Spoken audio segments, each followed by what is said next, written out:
Good afternoon. That was weak. Good afternoon. Good afternoon. I like it. How's everybody doing today?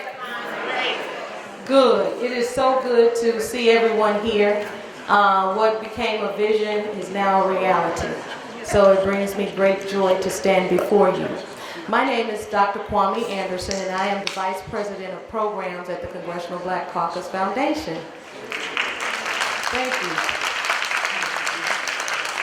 I've been here a little more than 2 months.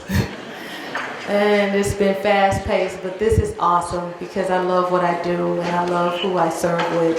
Before I begin, I'd like to just start off by acknowledging the staff in the Congressional Black Caucus Foundation Programs Department. If you are in here, please wave your hand, stand wherever you are. Please give them a round of applause. They stayed many late nights to help us bring this event to fruition. Before I begin my remarks, I'd just like to lift up a very good friend of mine, a colleague whom I admire, Mr. Daniel Dawes. Is he in here? Okay. He will be in here, and when he does, we'll make sure to give him some love. But Daniel Dawes wrote a book, and the title of it is 150 Years of Obamacare. And it's an excellent read. So if you get a moment in these 3.5 days, please go to the author's pavilion because he will be there. And let's make sure he goes home without any books, okay? All right, thank you so much. And just to let you know, Daniel Dawes is one of our Congressional Black Caucus Congressional Fellow alum. So he is part of CBCF family, and we love to love on our family and take care of them, right? All right. I have a few remarks, and if you bear with me, I'd like to just share them with you.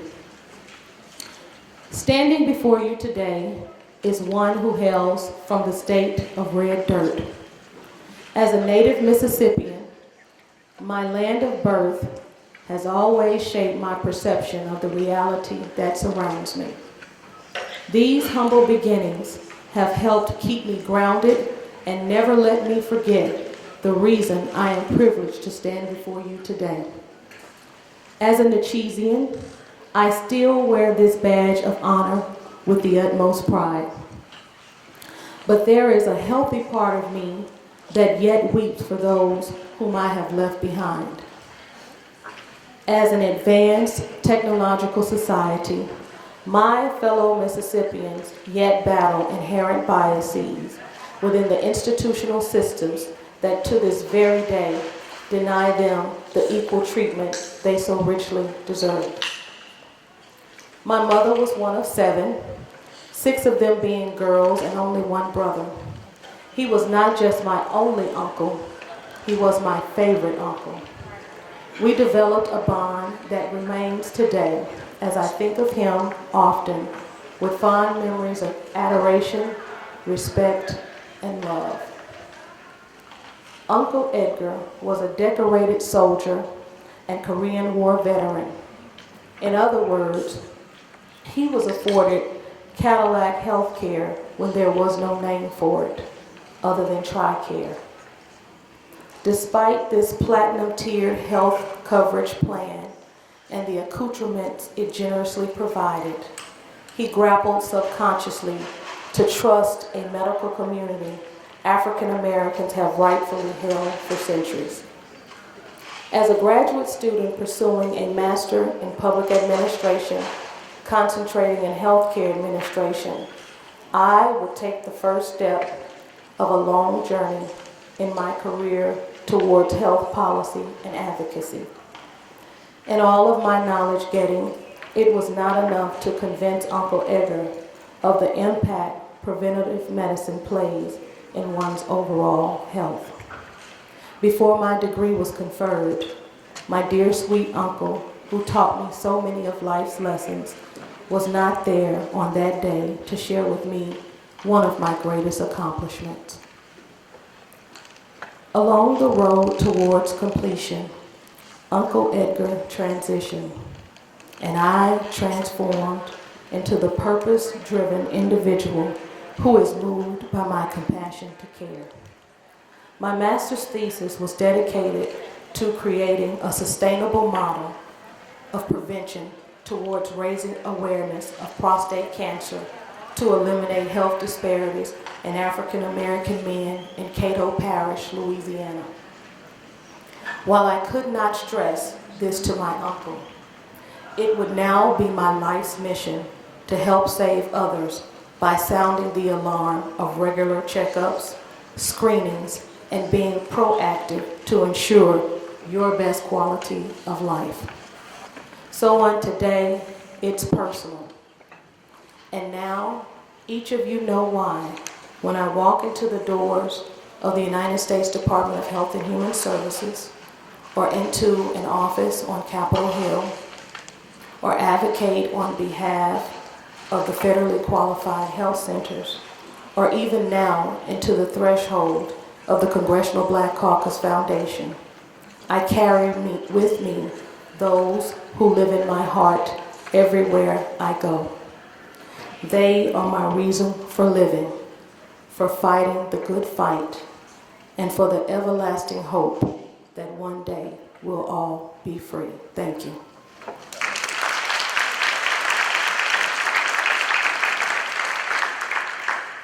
Thank you. And now I would like to bring up Ms. Kristen Williams.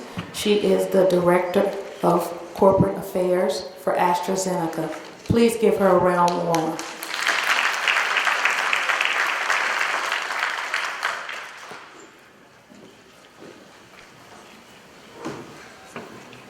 Good afternoon again. Good afternoon. It is truly an honor to be here and to represent my colleagues in the U.S. and around the country and around the world at AstraZeneca. AstraZeneca continues to be very proud of its long-standing support of the Congressional Black Caucus Foundation, and we commend the great efforts of the CBCF, its amazing leaders and members. AstraZeneca is a global science-led biopharmaceutical business that works with the urgency of a startup and the precision of a global leader in medicine. AstraZeneca has made a commitment to follow the science. That means through our cutting-edge innovation, commitment to diverse global talent, and focus on improving health outcomes. We're transforming the lives of patients. We're delivering life-changing medicines, and we are working to improve health around the world. AstraZeneca focuses on many of the chronic conditions common among African Americans, including respiratory, cardiovascular, and metabolic disease, and cancer. Everyone in this room knows, and Kwame shared so eloquently, all too well, that the African American community, our fathers, our mothers, our aunts, our uncles, our brothers, our sisters, and our children, are disproportionately affected and unfortunately more likely to die from many diseases. If you just look at cardiovascular disease and diabetes, according to the American Heart Association, death rates from those two health conditions are 33% higher for blacks than for the overall population in the U.S. Like my father, who recently died, those diagnosed with diabetes are at increased risk for developing complications including blindness, amputation, kidney failure, and heart disease. These statistics and others like them represent an unsettling public health issue that needs to be addressed in order to reduce disease incidences and mortality rates, and most importantly, to increase the health of many. In order for change to occur, intervention must take place at multiple levels: at the prevention level, at the education level, at the treatment level, and at the policy level. We believe an important factor in addressing these health challenges is collaboration. Everyone must work collaboratively in the interest of patients. This includes patients themselves, policymakers, healthcare providers, insurers, makers of pharmaceuticals, health systems, and other stakeholders. As I think of the task that we all have ahead of us, I am reminded by a simple quote from one of my favorite leaders and humanitarians, Arthur Ashe. He simply said, "Start where you are, use what you have, and do what you can." AstraZeneca is committed to improving patient health by advancing quality care and establishing meaningful patient access and delivering medications that add value to the healthcare system. So on behalf of AstraZeneca, I thank each and every one of you for your tireless commitment to health and wellness and appreciate the opportunity to be with you today. I look forward to the rest of today's panel discussions and thank you for your time and attention.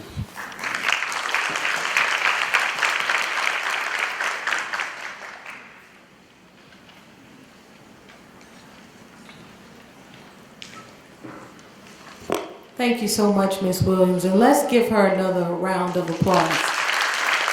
Somebody made this luncheon possible for you to walk through the doors. Are any of our sponsors here today? I'd like to acknowledge them and thank them publicly as well. Well, I'll just thank, okay, you're here? Hi. Quest Diagnostics, thank you very much.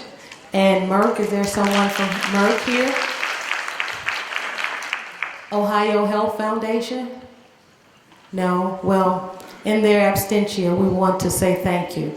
Now, earlier I mentioned one of my good friends and colleagues, Mr. Daniel E. Dawes, Esquire, and he has come into the room. I just want him to stand up so everybody can see you, baby.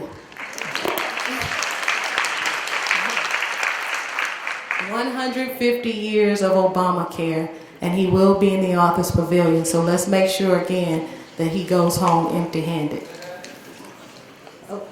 Okay, so now I would like to bring up our keynote, and it's difficult to introduce someone who's done so many things. So I'll just be simple and humble and ask Dr. Lewis W. Sullivan to come to the stage. Thank you. Let's give him a round of applause. He worked very hard to be here for each and every one of you today. He rearranged his schedule. So I know you can do better than that for U.S. Secretary of Health and Human Services.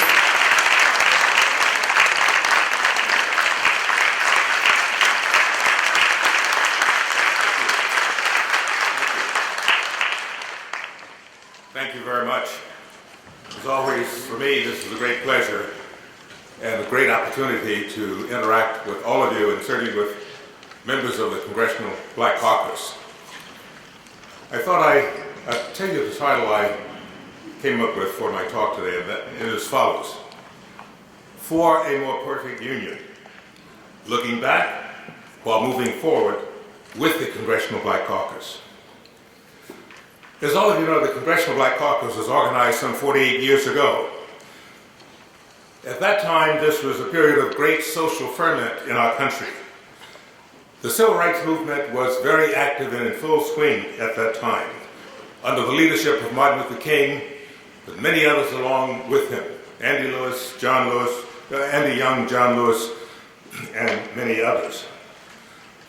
This was a time of the Great Society under Lyndon Johnson. Laws were enacted to ensure voting rights for blacks and other minorities. Laws were enacted to prevent housing discrimination, to provide for economic opportunities. The first black mayor of a major city was elected, Carl Stokes, in 1964. Bob Weaver became the first black to serve as a cabinet secretary when he was appointed by Lyndon Johnson as HUD secretary in 1967. Many legislative accomplishments occurred during that time. Well, what has been accomplished with this Congressional Black Caucus? First, it formed the Health Brain Trust. Among its members was Louis Stokes, congressman from Ohio. And as many of you know, Congressman Stokes served for 30 years here in the Congress, from 1968 to 1998, retiring after a distinguished career. Let me also mention that on Friday afternoon, here at the Convention Center, his daughter, Laurie Stokes, will be here because, as you know, Congressman Stokes died 1 year ago, September of last year. Fortunately, 2 weeks before he died, he completed his autobiography. And his daughter Laurie and I will be here with a book signing with his autobiography, which is entitled Gentleman from Ohio, published by Ohio State University Press and I'll be here with my autobiography, Breaking Ground, My Life in Medicine. Lou Stokes provided leadership on health issues important to blacks, other minorities, and the poor. He was not only the congressman from Cleveland, he was the congressman for all of us. Because I was coming from Atlanta, many coming from Tuskegee Veterinary School, from Meharry, from Xavier College of Pharmacy, other institutions, asking him for his support and leadership on a number of health issues.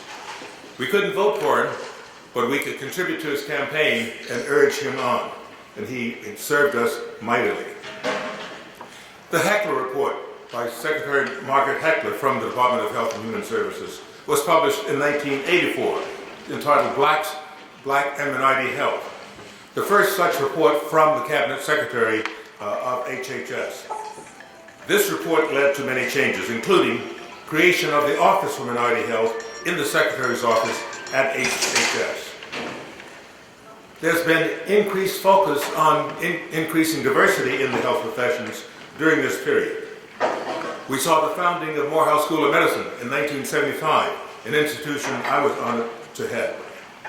Meharry, Tuskegee, and Xavier College of Pharmacy were rescued financially in 1981 because of the efforts of many people. We saw the formation of the Association of Minority Health Profession Schools in 1977. Some 12 institutions, including 5 colleges of pharmacy, Texas Southern, Xavier, Florida A&M, Howard, and Hampton. Veterinary School at Tuskegee. The 4 medical schools, Howard, Meharry, Morehouse, and Drew. All of these worked together in an association along with the 2 dental schools at Howard and Meharry.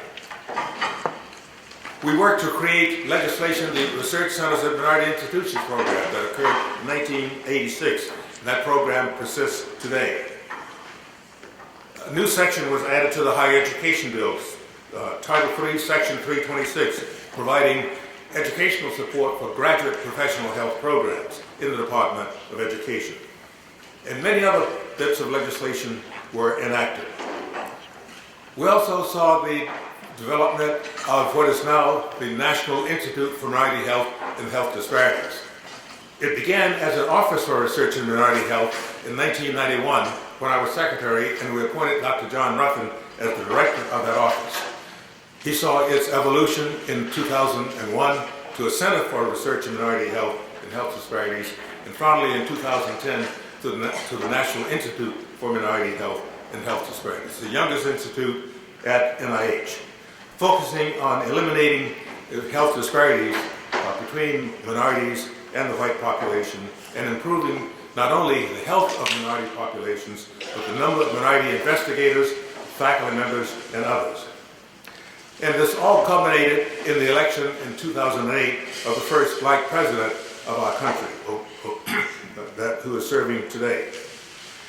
And the history continues to unfold because a little bit more than a week from now, we are looking forward to the opening of the Museum of African American History and Culture, which will be a major addition here in Washington on our Washington Mall. This museum will be the repository to describe the often tortured but continued improvement of the life experiences of African Americans in our country and their many contributions to all facets of American life and culture. But this improving picture over the second half of the 20th century, leading to a more positive environment for African Americans, is in sharp contrast to many surprising and disturbing developments which have occurred in the first 2 decades of the 21st century. Health disparities between whites and blacks continue, though they are beginning to narrow. Racial and ethnic diversity among the nation's health professionals persists, in spite of many efforts beginning in the late 60s. And today, 1/3 of Americans are either black, Latino, or other minorities. But when we look at our health professions, we see less than 10% of our doctors, dentists, and other health professionals come from these minority populations. Although the Census Bureau has projected that by the year 2040, there will no longer be a majority population in our country. There have been programs, realities in our country that have stifled the goal of equal opportunity, and have impeded efforts to get more health professionals into low-income communities and into rural areas. In the August 2016 issue of the health policy journal, Health Affairs, I pointed out in a commentary there the economic challenges confronting young people today who wish to become health professionals, particularly minority Americans and the poor. In this commentary titled, Grasping at the Moon, Enhancing Access to Careers in the Health Professions, I noted that almost 1/3 of all medical students today graduating in 2014 had educational debts of more than $200,000. 40% of black graduates in that year had educational debts in excess of $200,000. This distorts the decision-making of our young people as they begin their health careers and frustrates our efforts to get more physicians going into primary care fields or going into low-income or rural areas. Data from the Association of American Medical Colleges showed that in 2014, the median family income for black families in our country was $35,000. The median family income of medical students today is $120,000. A tremendous gap between the realities confronted by typical black families and the students who are entering the medical profession today. Today, 13% of U.S. citizens are African American, but less than 5% of America's physicians are African American. Even lower percentages of U.S. medical school faculties or biomedical researchers are African American. The passage of the Affordable Care Act in March of 2010 has resulted in 19 million more Americans receiving health insurance, although 30 million Americans today still remain without health insurance. Improvements in health behavior are also needed, with individuals modifying their lifestyle to promote wellness and disease prevention. I've often stated that the 20th century was a century of scientific advances, remarkable advances that we saw. Life expectancy increased from 47 years in 1900 to almost 80 years by the year 2000, due to advances in public health, better management of the health system, and biomedical research advances. I also say that what we understand today about health behavior and the power of prevention, if done properly, the 21st century will be the century for advances from improvements in lifestyle. The improvements we experience in the 20th century will be eclipsed by improvements in the 21st century if we indeed are successful in modifying the lifestyle of our citizens to promote wellness and prevention. So the Congressional Black Caucus is needed today as much as it was at its founding, some 50 years ago. So today, going forward, using its political skills, its leverage, its legislative tools, working with the Congress and the administration to provide the resources needed in partnership with the private sector, the Congressional Black Caucus and its supporters can further improve the health of all Americans, including our minority citizens and the poor. To compete successfully in the 21st century, the United States must have a healthier and better educated population. These are the foundations for economic development and for closing the income gap between the poor and the rest of our society. Like you, I was heartened by the recent report from the census showing improvements in income in our population, remarkable improvements that have just been reported. So the challenges we face is a task for all of us, working together for these common goals, including members of the Congressional Black Caucus with their leadership, our nation's educational institutions, our corporations, foundations, as well as individuals. We've had a number of victories over the past 4.5 decades, but much remains to be done to secure further achievements. So my challenge to all of you today is let us work to achieve a more perfect union, a better country, and a brighter future for all of our citizens. Thank you and good luck.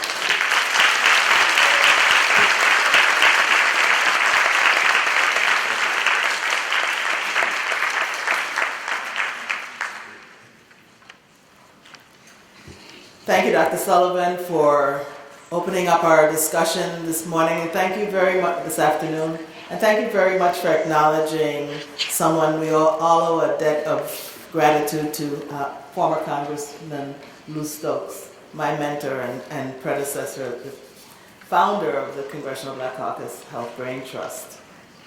I'm Donna Christensen, former member of Congress and member of the Board of Trustees of the CBC Foundation. Good afternoon and welcome to everyone. We're glad to see that Daniel Dawes was able to join us. We have with us Ms. Doris Thomas, a former senior District of Columbia. Welcome. Welcome to all. As you've heard, it's been over 30 years since what we've not only known but long experienced became widely acknowledged with the Heckler Report, that severe health disparities existed such that over 60,000 African Americans and other people of color were dying in excess numbers every year. That means we were dying from causes that could and should have been prevented, and therefore dying prematurely before our time. Since then, much research has been done on minority health, agencies have been set up, different programs have been developed, and billions of dollars have been spent in the effort to eliminate health disparities. And of course, there have been many improvements, but those tragic gaps continue to dog us. They continually remain. So today at this aptly named Health and Wellness Luncheon, we're looking at why these disparities still cause excess deaths now. There are approximately 90,000 excess deaths in people of color today, every year. So we're going to examine what can be done to close the gaps between what we know, the advanced diagnostic, prevention, and treatment modalities we now have, and the increased access to care provided by the Affordable Care Act. We're going to examine what needs to be done to close the gaps that exist between all that we now have and know and our better health. We are going to explore and dialogue on why, with all that we do have and know, we are still becoming disabled and dying prematurely from preventable causes. And how do we ensure that our community actually uses the quality health care we now have access to, so that we'll finally begin to experience our optimal health. Most importantly, we'll talk about how we can overcome the barriers, those that are self-imposed and those that are system-created, and how we better expand the use of preventative care and all that is provided by the Affordable Care Act, about the doctor-patient relationship and the best ways to communicate health information so that it has the desired impact, about stigma and more. But our experts have taken their time to be here with us today. We have a lot to cover, so we're going to begin with the first panel. You have the bios at your tables, and so in the interest of time, my intros will be brief, and I hope our guests will forgive us for that. But you, our audience, are going to be the beneficiaries of us using that time for you to hear what they have come to share with us. So let me just do brief introductions of the first panel, and we will begin and we will follow, they will follow and speak in the order of the program. Our first speaker will be Dr. Regina M. Benjamin. She was the 18th U.S. Surgeon General, and she's the founder and CEO of the Bayou Clinic, Incorporated. Her topic will be, what is preventive medicine? Ken Griffey Sr. will be our next speaker, for he's a former All-Star and World Series champion with the Cincinnati Reds baseball team, and he's a member of the Cincinnati Reds Baseball Hall of Fame, and he's a prostate cancer survivor. His topic will be on how Black men can take their own health into their hands. A message for all of us, really.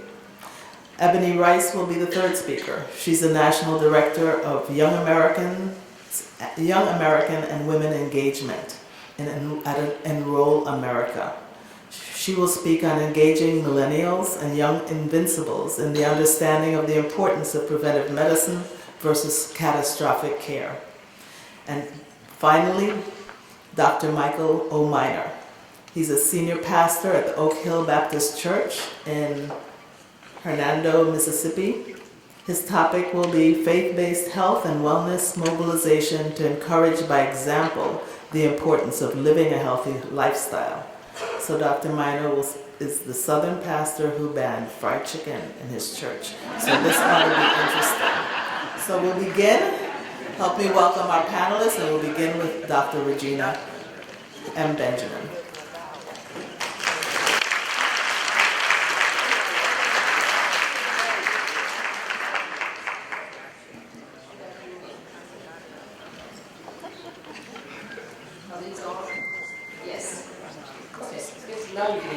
So good afternoon. One of the things I was asked to talk about was about the role of women who, in healthcare and the role we play, but everybody in this room knows that an African American community woman is major in the family.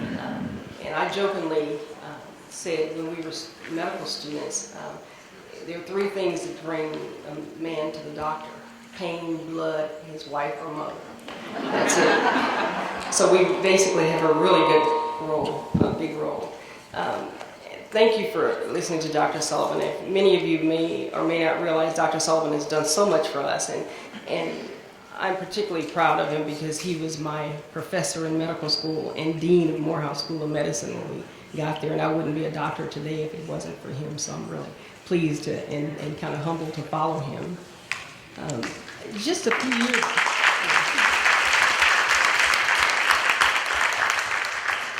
few years ago, I was speaking with Pamela Gentry here, who works at CMS. A few years ago at the White House, in the Rose Garden, when I was being nominated as Surgeon General for the position, I told a story about the fact that my mother died of lung cancer because she started smoking as a teenager, and that her twin brother also eventually died of the same thing.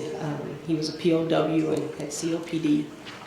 My father died of complications of a stroke, and that my brother, my only sibling, died of HIV. All preventable illnesses. And I don't want other Americans to ever have to suffer the loss of a loved one when it can be prevented. So this luncheon today is to talk about the fact that prevention is key. And the Affordable Care Act has been a really good start with that and has a number of preventive issues in it. In fact, the very first regulation that was proposed after it passed was that preventive services have to be covered by insurance companies with no deductible. And that was the very first thing. But you know, giving Americans and giving all Americans health care coverage is the first step to truly reducing the health disparities that plague our country. But we know that reducing and ultimately eliminating health disparities is going to require more than an insurance card.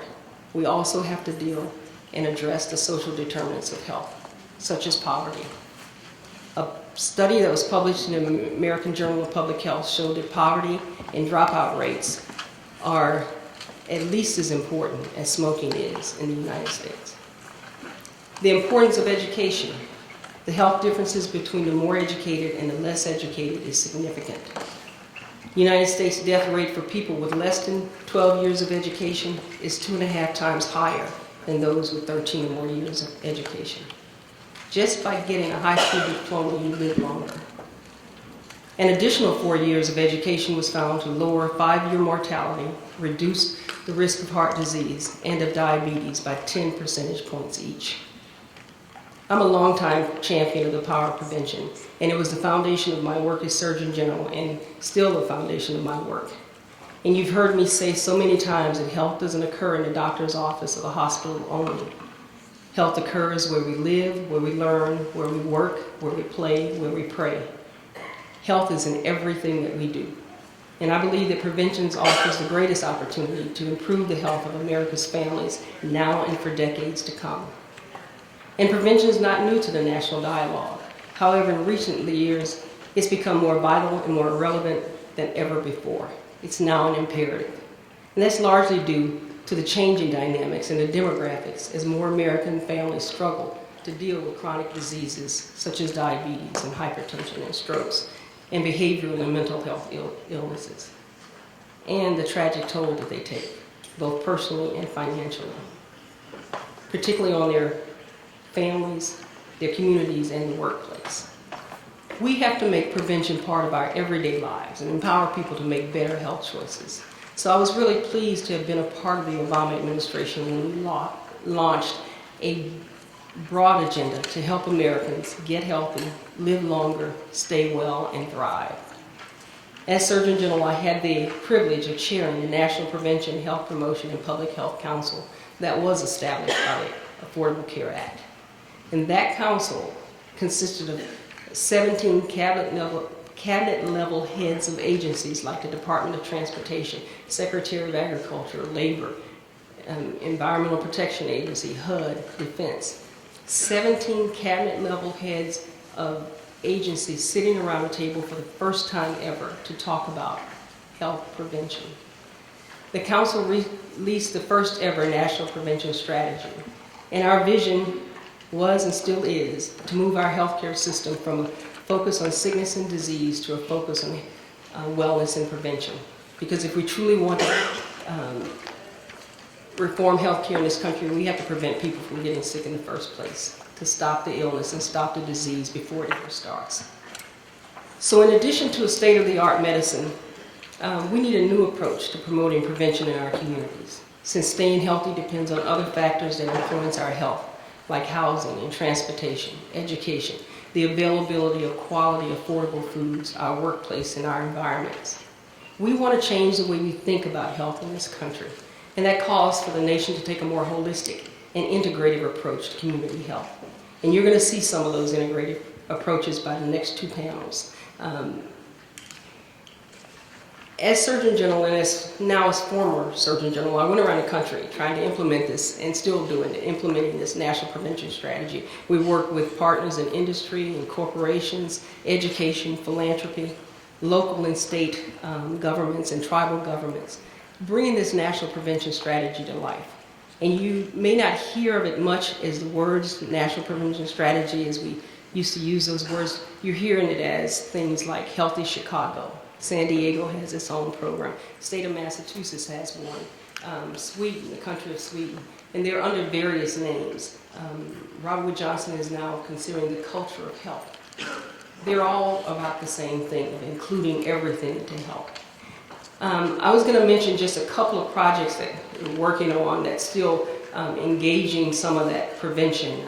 There's an Everybody Walk campaign that I'm a national chair of, because another program is Exercise is Medicine. So exercise is medicine, getting everybody walking, America walking. Another fitness program that you just making sure we exercise and move and have fun. When you walk, you can walk for fun, you can walk for exercise. There's a group that in San Mateo, California, they do a soul stroll every Wednesday in their neighborhood. Just walk, just get moving. And of course, breastfeeding, still pushing breastfeeding because the benefits of breastfeeding are so important, particularly in the African American community, and the benefits to the baby and the mother are tremendous, and you can look those up, or I can go into them someday.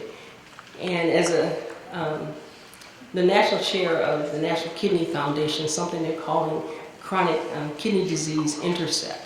We want to decrease the amount of preventable kidney disease throughout the nation. And so that's another area, and we can do that by decreasing hypertension and a number of the things that we do with diabetes. Those things lead to kidney failure, particularly in the African American community. And of course, can't have a microphone without telling you not to smoke. And that particularly our young people, every day 1,200 people die from cigarette smoking. And each one of those deaths is being replaced by 2 young smokers. We call them replacement smokers. And I can go on for hours about smoking. But we have a program with the college campuses, tobacco-free college campuses, focusing on the HBCUs with the Legacy Foundation. We can talk about that more. All of these programs actually are being continued by the current Surgeon General, and you'll hear from his staff later to talk about some of that. But we need your help in promoting and practicing prevention, because becoming a more healthy and fit nation is going to require more than just educating the public or creating these piecemeal programs.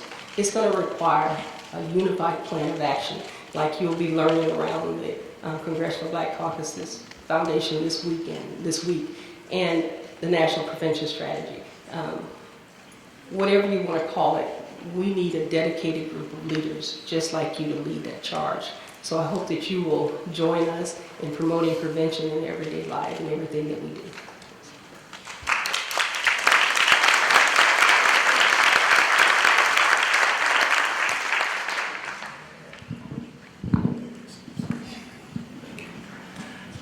It's a great time for me to be here during the Prostate Cancer Awareness Month in DC.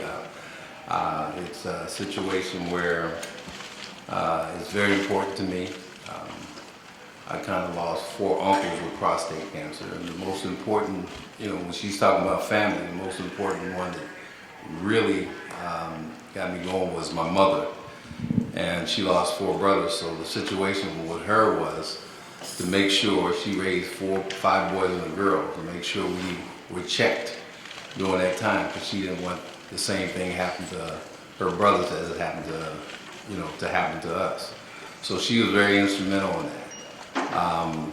I'm working with BEAR, and this is giving me a platform to really go around the country and get the opportunity to talk to people about, and the program is called Men Who Speak Up, and that's just to encourage men to talk about advanced prostate cancer itself, and talk about their symptoms, just to elaborate to their doctor what's going on with them.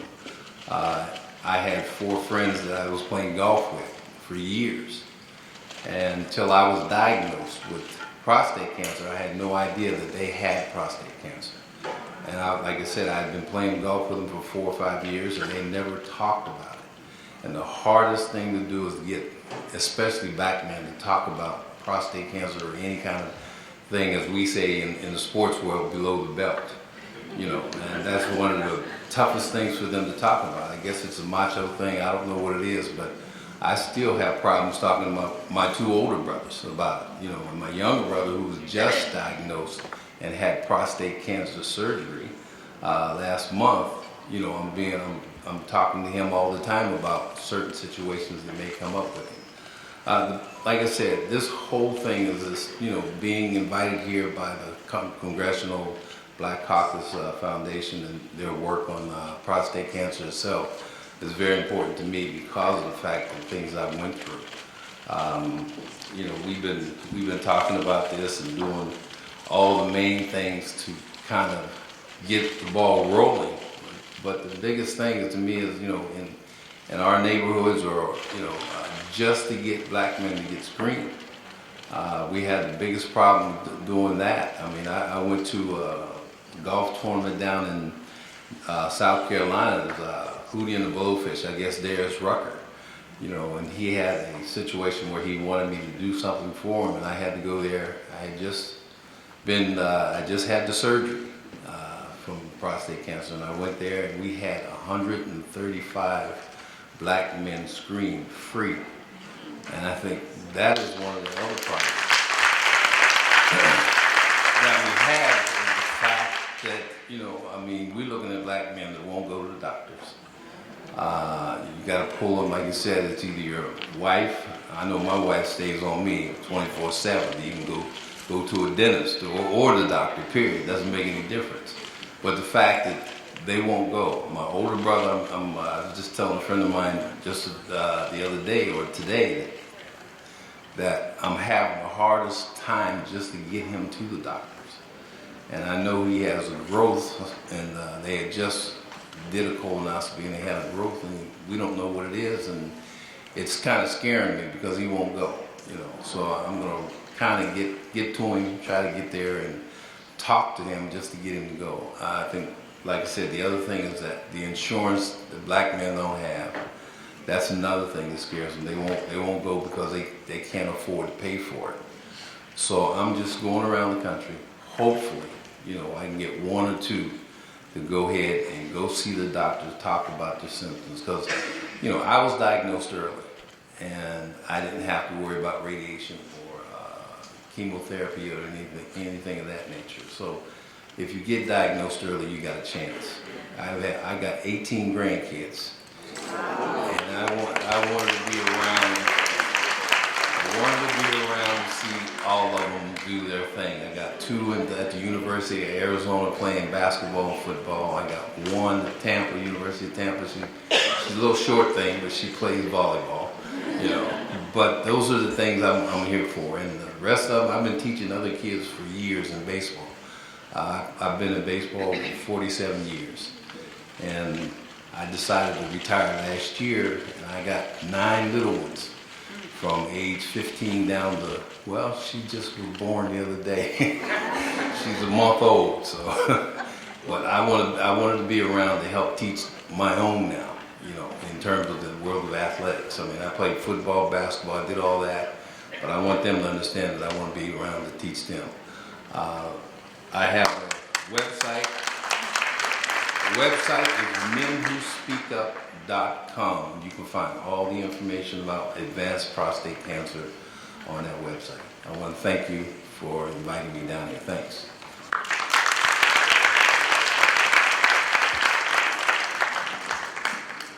Good afternoon. I just have to say what an honor it is to share the podium with you all. I want to thank the CBCF Foundation for this opportunity. I'm really, really excited to talk about young people and talk about health. I think there's been a lot of interesting kind of conversations playing out in the media, and so I think this is a really great opportunity to just kind of air some of this and just talk about these issues and talk about some really awesome work that's happening on the ground that you may know about, you may not know about, that you can take part in to just make sure that we're really institutionalizing this idea of healthcare in America and really creating a culture of preventive health. And so I'm just really excited about this opportunity. I grew up in South Los Angeles to a single mom, and I had 2 older brothers. And in the front of our apartment building, there was a sign, and it said, warning, cancer risk in the area, and then a bunch of other words I didn't understand about all of the toxins that were in the air. And it wasn't until I was an adult and I went back, and my mom was like, oh, that sign has always been there. And it occurred to me that I was kind of literally birthed into this system and this place that was set up and designed for me to be sick, for me to not be whole, for me to not be well, and where my livelihood was at risk all the time. And I'm not just talking about the sign, I'm talking about the education system, I'm talking about the liquor stores and McDonald's on every corner, I'm talking about the gang activity, I'm talking about the housing, I'm talking about everything and all the factors that everyone has already discussed that really contributed to the chances of me not living a full, healthy, and whole life. Because what we're talking about here is not just being healthy, but we're talking about living longer and living better, which are 2 very different things. Because we're living longer, but are we living better? What's our quality of life like? I lost my brother 14 months ago to diabetes at 42, and my entire life he suffered. So he lived a while. He lived for as long as his body could sustain him, but it wasn't a good quality of life. And so when I got to grad school, I decided to kind of use my degree to talk about health and social change. And so I wrote my thesis about it because I couldn't understand, it couldn't rectify in myself why I had other peers whose family members or parents had diabetes and were doing well and doing fine, and my brother was on dialysis 4 times a week, and my brother had lesions, and my brother was really sick and not feeling well and lost his family and had to move back home. Why, when he went to prison, he was much better than when he came out. He had lost a toe. He was blind in one eye. I just couldn't understand why other people who didn't look like me seemed to be doing better. And then my brother, who was younger, just really kind of like suffered for most of his life. And so as Dr. Anderson pointed out in the opening remarks, this is personal for me. And this work is just critically important as we're talking to young people about what it looks like to live longer and live better.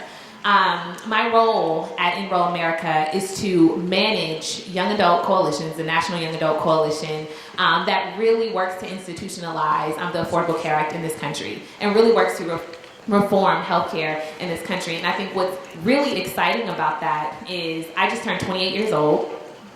And so I am exactly what it looks like to be on your parents' plan until 26, to work full-time jobs and not have health insurance. We can clap for your parents' plan until 26 because only God knows. Only God knows. I'm the only one in my family who isn't diabetic. I've never had a flu. I've never had like any type of infection. And I always wonder what it would look like if my brothers like hadn't gone into the criminal justice system, had the opportunity to go to college, if they had some of the opportunities that were afforded to me through nothing but the grace of God. Certainly nothing special that I did. But if there was, that's where like a culture of health was kind of ingrained into me and where I really understood that this is something really important. And if I don't get it together, I'm going to suffer kind of the same fate that everyone around me suffers. And so I just really think that, again, the work that we're doing to create new and innovative ways to get healthcare to young people. And I think the $1 million question when talking about millennials is, where do we find them? How do we engage them? What type of messaging works? And how do we mobilize young people to rally around causes that we feel are important? And I think everyone on this platform is doing such incredible work in that area, especially as we're realizing and understanding that we are the largest growing population in the United States. There are 75.4 million millennials currently in the U.S. So that means that by the 2020 election, we're going to outnumber baby boomers and every other Generation Xers and every other generation. So it's really important as we're talking about policy that we reach young people now because we are making the decisions now. And 43% of those are minorities. And so, again, when we're talking about institutionalizing health and what it looks like to go from coverage to care and what it looks like to not have reactionary methods to health, but kind of stay on the front side of it and not wait till you're pregnant or something's burning or itching or whatever the case may be, what it looks like to go before all of that can happen. And it starts in all of the pillars of our society. And someone previously said it, but that's like, when we're talking about healthcare, we're talking about education, we're talking about housing, we're talking about the environment, the criminal justice system. And so not working in silos, but helping young people to understand, since we're very advocacy focused, we're very social justice focused, so helping us to understand that quality healthcare is a human rights issue. And it's not separate from any other issue.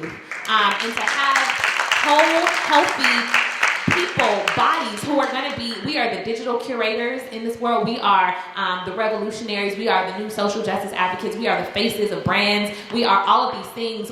Our dollars matter. But when it comes to talking about healthcare, that then it gets a little quiet because that's lower on the totem pole than seemingly other issues. But again, when we're talking about police reform, when we're talking about the environment, when we're talking about climate change, healthcare is a fundamental core aspect of all of those things. And so in my opinion, the only barrier to healthcare is lack of knowledge and not having young people in mind when we're creating these innovative programs and procedures and, having an app where you can go on the app. Young Invincibles just released this app. I encourage you to go to younginvincibles.org.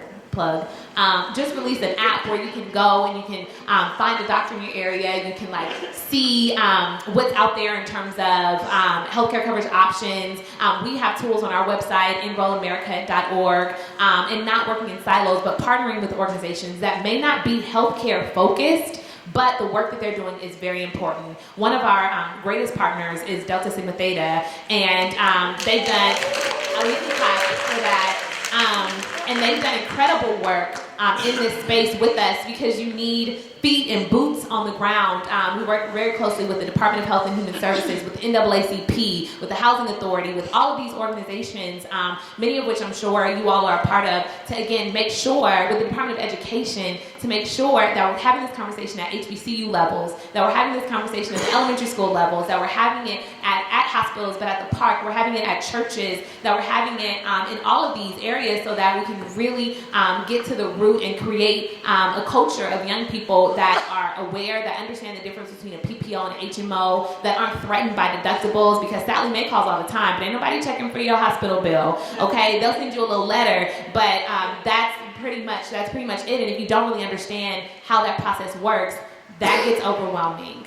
And I think too, it's interesting. I was recently talking to someone who said that she was filling out health forms at the hospital, and the front desk staff was laughing at her because she didn't know her social security number. And she's never going to go back to the hospital again. She may not even ever, until something is wrong, make a doctor's appointment again. So that's why you have young people who wait until we're in car accidents, or who wait until we break our legs or something happens to go to the doctor, because cultural competency is a real thing, right? All of these are very, very real things. I was at the hospital Monday with a friend at Howard University, and now y'all didn't tell me about Howard University Hospital, and I'm not from these parts, so I didn't know any better, but we were at Howard University Hospital, and they were talking to him and really trying to get my friend who was being admitted into the hospital to pee in a cup in the hallway. And so, I was understanding, we have a real issue with making sure that just competency and that care, doctor-patient care, what that looks like as we're interacting. Because again, these are people who are probably never going to go, certainly not to that hospital, but really are turned off by that because so many institutions have betrayed us. We graduated in recessions. Most of us work 2 or 3 jobs and don't have benefits, and we're really just trying to get out of debt, trying to get our feet on the ground, trying to get housing. And so then when you send me a bill for $50 because I tried to go to the doctor, I'm not here for that. So I think it's important to talk about preventive medicine, and it's important to talk about how it's free, and it's important to have these conversations, but have them in one space in unity and not just in individual silos. And for the sake of time, I'm going to stop there. But again, I just can't reiterate how excited and thankful I am to be able to take part in this conversation with you all.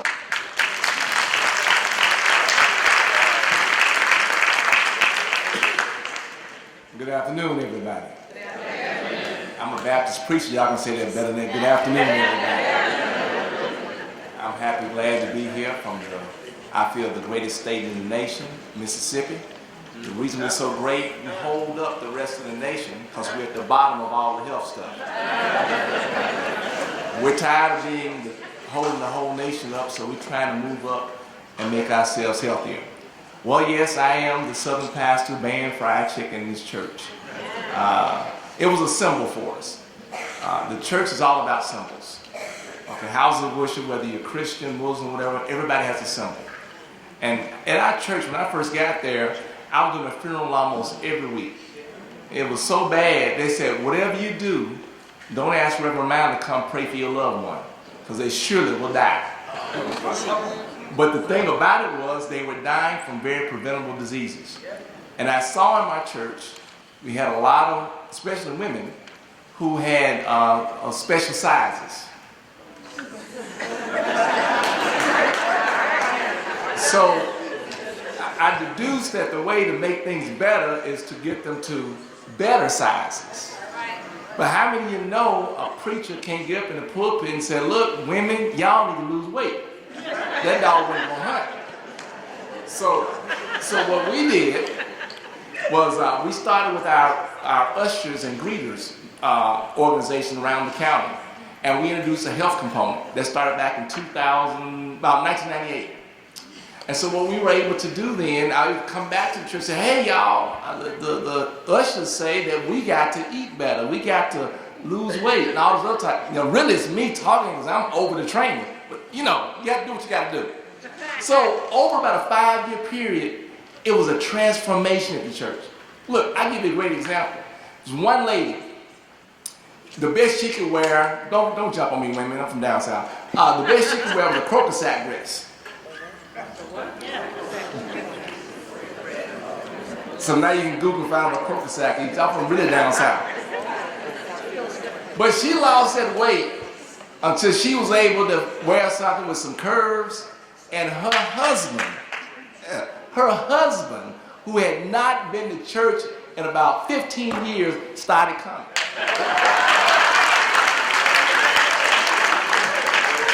The reason why he started coming, she was looking so good going out the house, and I better follow her. And that same lady now, I see her, and around the church, everybody feels better. When you don't have all that weight, you carry around all that stuff, it just tires you out, and you feel better about yourself. I always tell people, I don't care how you look, you ought to think you look good. But now, if you got too special size, you need to adjust a little bit. What do? I go around the country telling the same story. We need houses of worship. We need to mobilize them to get involved with health. Look, you go to a health breakfast at a church. All right, check it out. You got fried bacon, and you got eggs, grease running all off from everything. You know, come on, work with me now. It's a health breakfast. And look, somebody there had made a commitment to get off that slab bacon. But you serve some slab bacon, and it got that taste. As soon as they leave there, they go by the store and buy some and fall off the wagon. I'm just saying that churches, we got to lead by example. And how's that important? At our fellowship meals, when we start serving baked chicken and grilled chicken, the reason why nobody fries chicken anymore, come on now. You go to the chicken house, and, I'm up north. Go to the fast food chicken places. Okay. Look, I can't help it. I can't help it being down south. I'm southern born, southern raised. So hey. But anyway, they would just put a bunch of copper cleaner on it to try to jazz up the taste. Copper. C-O-P-P-E-R, that's my southern accent. Copper cleaner. You didn't realize that hot sauce is a good thing to clean copper? Yeah, try it sometime. Good. So when they had a chance of getting something, putting copper cleaner on it, or something that was cooked at home, you'd be surprised at how many people start grabbing a hold of it. But at first, it was hard, y'all, because fried chicken has mysterious powers. If you look at a plate of fried chicken, you only want one piece, but you only get about 2 or 3. So we had to break through that, but now we'll tell you that we've gone through and we don't have the fried chicken there. And I'm still pastor, 21 years. I've had some pastors ask me, was I really a Baptist pastor? I said, why? You don't look like one. I said, how Baptist pastors supposed to look? Put up a big old belly and eat a lot of desserts and fried chicken. I said, well, I don't have a big old belly. I hate cake and pie, and I don't eat fried chicken. I said, but I'm still a Baptist preacher. And can I say this to you? In the church, we kill our pastors. We fix a preacher plate. Load it up. And then 6 of the mothers cook dessert. And they all want pastor to eat a slice. So I've been telling folks, just prepare your pastor a regular plate. And just one of you sisters cook something, dessert this time, so next time somebody else can do it. I had one pastor that had 6 slices of cake beside him. And I said, man, why are you eating 6 slices of cake? Well, man, I got to keep all the women happy. So help your pastor out, your leader out. Cut back on some of that stuff. I know I'm telling the truth. That's why y'all laughing in here. I like to use the phrase that I preach about the gospel of healthy living. And the gospel of healthy living is based upon Trinity wellness, mind, body, and spirit. If any one of those is out of whack, you're not healthy. We have a lot of people now that look at the fact if you're physically well, you're well. But if mentally and spiritually you're off, you're not well. One of the things that's helped us in pushing this has been the Affordable Care Act. Since 2013, I've led a coalition in the state of Mississippi to do the outreach and enrollment for Obamacare, as we call it down home. Let me let y'all know, in my lifetime, I've seen a white-only sign. But until that time, up until 2013, I really hadn't saw a whole lot of prejudice, a whole lot of racism. But I want you to know that after we received that funding and made to the paper, I thought my name was the N-word. I got phone calls, not just it was from people of color who were really opposed to what we're doing. It was a struggle. I didn't tell my wife for a year about all the things that had gone on, otherwise she would have told me to quit. But I want you to know that we kept on pushing, and now we have thousands of folks in the state of Mississippi who have health insurance who otherwise wouldn't have it.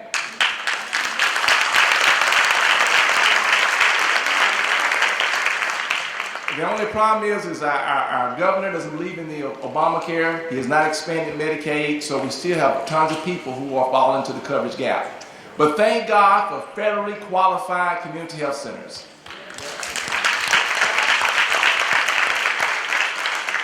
They're part of our statewide network, and we refer people. They come in, they fall in the coverage gap, we make a phone call, we get them in connection because everybody needs a health home. You need a home to live in, or shelter, roof over your head, but you need a health home. Let me see the hands of everybody in here that got a health home. Amen. That's a good thing. Because you need a place to go other than the emergency room. Look, let me roll up because you know a Baptist preacher get long-winded sometimes. But anyway, we deal with three things: research, prevention, and education. Yes, research. We've actually done work with the Office of Minority Health at the U.S. Department of Health and Human Services. We did a study in the state of Alabama with how you can mobilize churches, get them to become health educators. We provided them training through our Health Ambassadors Initiative, where we give them 8 hours of training so they can know how to set up health ministries. During this study, we discovered that the people's baseline results improved as they were getting a constant diet of health messaging. And we've replicated this effort across the country. Another thing about the prevention is our annual calendar of health observances.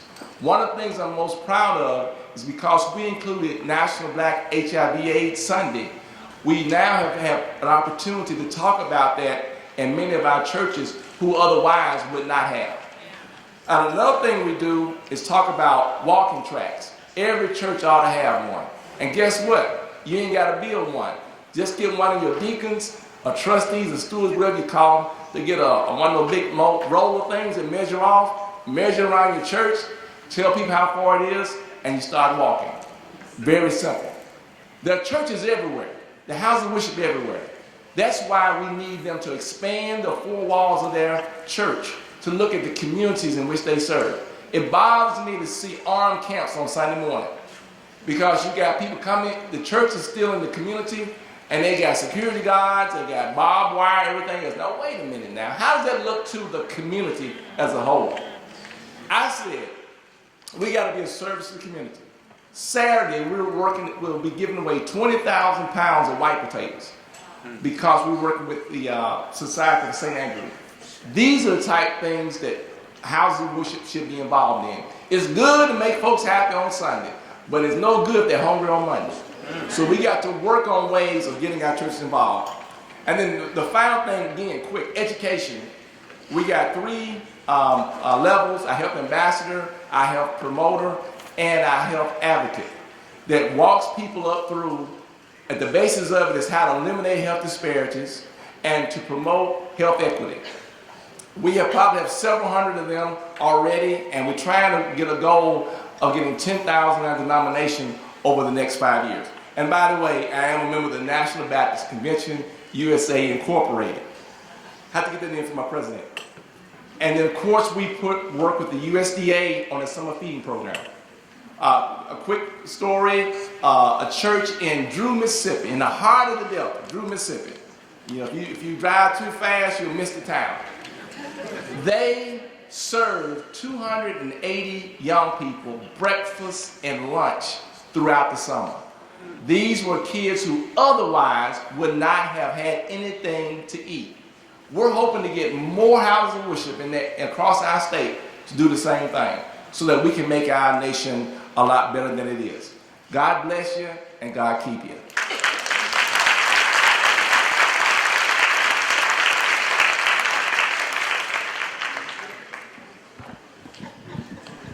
This has been a great panel, and does everybody get the prevention message? Yeah. We're going to go home and do something about it? Okay, then we've been successful. I asked if we had time for questions, and apparently we don't. Oh, we can take a couple while they're setting up the lunch. So please go to the mic, make it very short. Can you hear me? And if you're Okay, directed- good. My name is Siobhan Richardson. I am co-founder of Blue Flowers Org. And we are a nonprofit 501c3 organization. We empower women and the men in their lives against prostate cancer. Thank you. Thank you. And it's personal, touching on some other stories. I lost my grandfather to prostate cancer 2 years ago. My mother and I were his caregivers, so we formed our nonprofit to educate other women. So my question is this. As we're in the community doing what we do, providing education, I want to get your insight from the entire panel of how we can engage women and millennial women to get more excited and get more active. Like Mr. Ken Griffey Jr. mentioned, your mom was so instrumental in you getting screened. We hear those stories all the time. And so I want to pick your brains as we're developing our programs, as we're in the community. I just want to get some insight from you guys on what more we can do. And also, cheap plug, Shades of Blue reception is tomorrow evening. So if you want to learn more about us, come out. So I want to get your insight. Feel free to share. How to get more women involved. Oh, okay. Well, like I said, with us, it was a little different. Like I said, my mother she was raising 5 boys and 1 girl by herself. So, and she had lost four of her brothers. So she just wanted to make sure that we understood what we had to do when we got older. My wife, Valerie, she is very instrumental, and like I said, most women are going to take the men to the doctors. And if you can get them involved more in that respect, talk to them and try to get them to relate to what's really happening. Because like I said, prostate cancer is a silent disease. You don't feel any symptoms or anything early.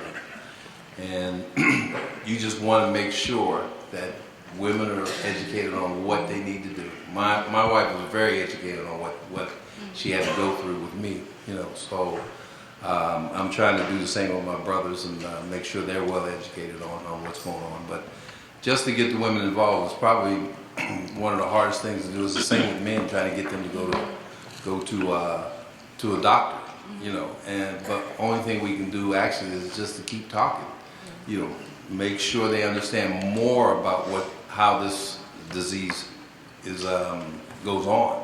In Black community, it is one of the worst diseases for Black men anyway. Like I said, they don't feel any symptoms, they don't know anything, and if they don't feel anything, they're not gonna. As they look at it this way, if it's not broke, don't fix it. Let me see if I have anybody else that wanted to just jump in. Did you want to? How do you get the young people involved? I'll just respond to that small piece. I think collaborating is extremely important in building strategic partnerships with other organizations that already house young people. With millennials, we don't like to be marketed to. So it's not the message of you should care about this isn't going to work unless, there's a personal story like yours where you were motivated by a death in your family. And unfortunately, we don't want every situation to be where someone has to be motivated by something tragic happening.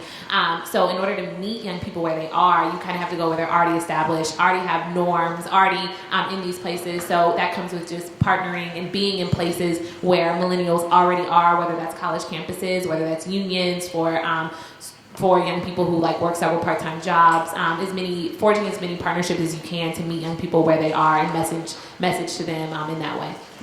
Very quickly, because we're going to move to lunch. Okay, I'm going to make this very, very quick. I represent a large health system in Detroit responsible for ensuring 50,000 people under the ACA.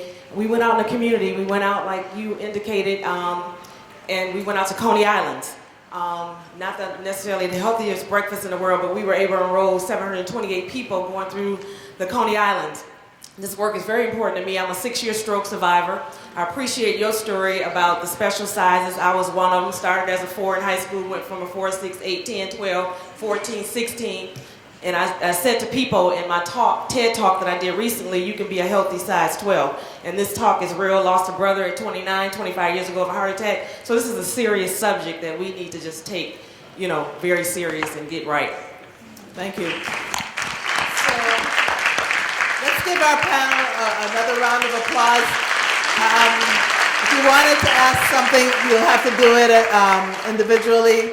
We're going to break for lunch now. Is lunch ready to be served? And Kwame, you want to come and help me figure out how we're going to do this? Is there a pattern? because we got to do it quickly. But just remember that I think those partnerships are really important. The Surgeon General talked about the council that she chaired. No matter what field you're in, no matter what your area of interest is, it all relates to health. So let's all start working together to create a better, healthy community.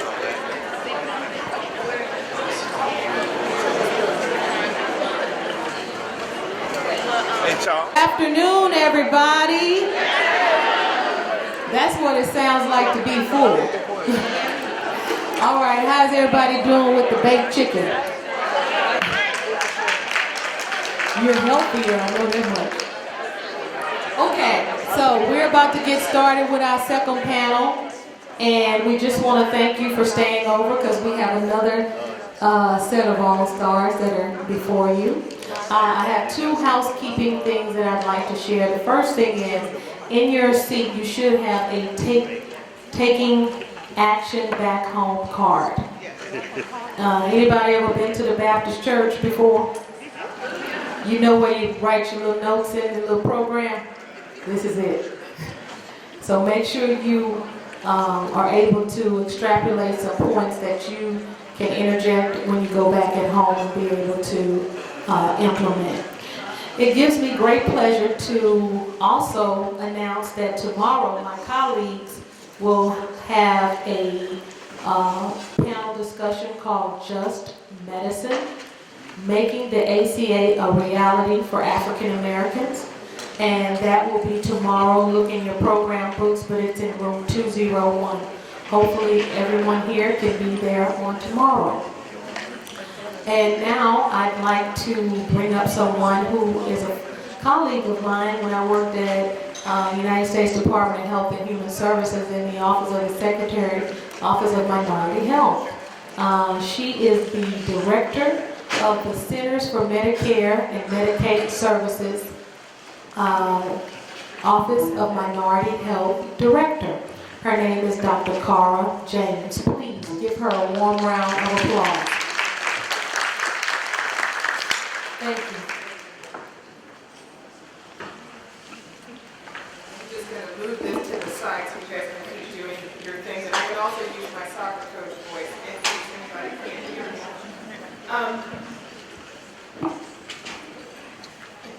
You all can hear me, correct? Yeah. Okay. Well, thank you so much for letting me take a few minutes of your time while you're enjoying lunch to talk about, sort of as we're transitioning into this next panel, the next important step. Now that we have people covered and we have people who are thinking about how do you get those preventive services, the important connection is that transition as we help people move from coverage to care. And so how many of you were helping people to enroll in coverage during our past open enrollments? Thank you, thank you, thank you. We have millions of people who now have coverage. For many of them, this may be the first time or the first time in a long time that they've had coverage. And for many of us who've had coverage for a long time, we still might be confused about it. So we've developed an initiative which we call From Coverage to Care to really help people understand their coverage and connect to particularly primary care and preventive services. So as you're pulling out your action card, the first thing I want to tell you is go.cms.gov/C2C. Again, that's go.cms.gov/C2C. There you will find a number of resources that we have. Our signature document is our roadmap. It talks about the 8 steps that we have for individuals to help them move from coverage to care, starting with putting your health first. When we think about people who haven't had coverage for a long time, they understand the importance and the value of having coverage when you get sick, but may not think about it as a tool that can be used to help you stay healthy. You know, the ACA has a number of preventive services that are available at no cost. This talks about how do you find a provider to get one of those, be it an FQHC, finding that medical home. Has resources in the back to help you understand the difference between coinsurance, co-payments, deductibles, tiering of prescription drugs to help people become familiar. We've had a number of people who've gotten coverage who've been scared to use it because they're afraid of the financial cost. So we want to help them understand how to use their coverage to get to better health as they journey along. We also break down things like an insurance card. We all know when you call to make that appointment, the first thing they ask you is, do you have insurance? What is it? What's your policy number? What's your group number? We have an example of one in the roadmap to help you figure out where that information is so that you can use that when you're scheduling that appointment to find that medical home.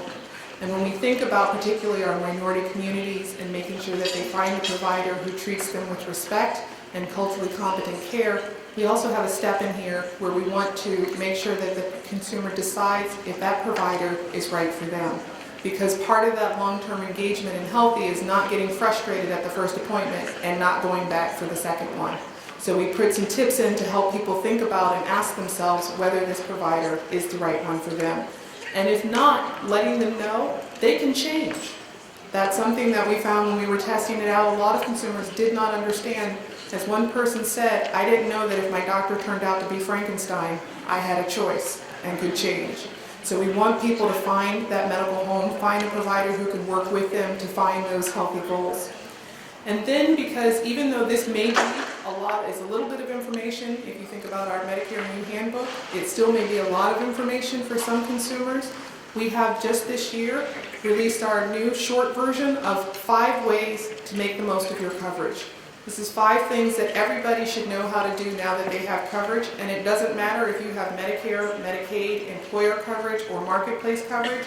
You should all know how to be able to confirm that you actually did get coverage and complete the application process. You need to know where to go for answers. If you want to find out whether something is covered by your plan, if you want to find out how to find a provider, knowing where to go to get those answers. How to find a provider, how to make an appointment, and then how to fill your prescriptions. So this is also something that's available on go.cms.gov/coverage C2C. We've also translated it into a number of languages. It's available in Spanish, Chinese, Vietnamese, Korean, Russian, Haitian Creole, and Arabic.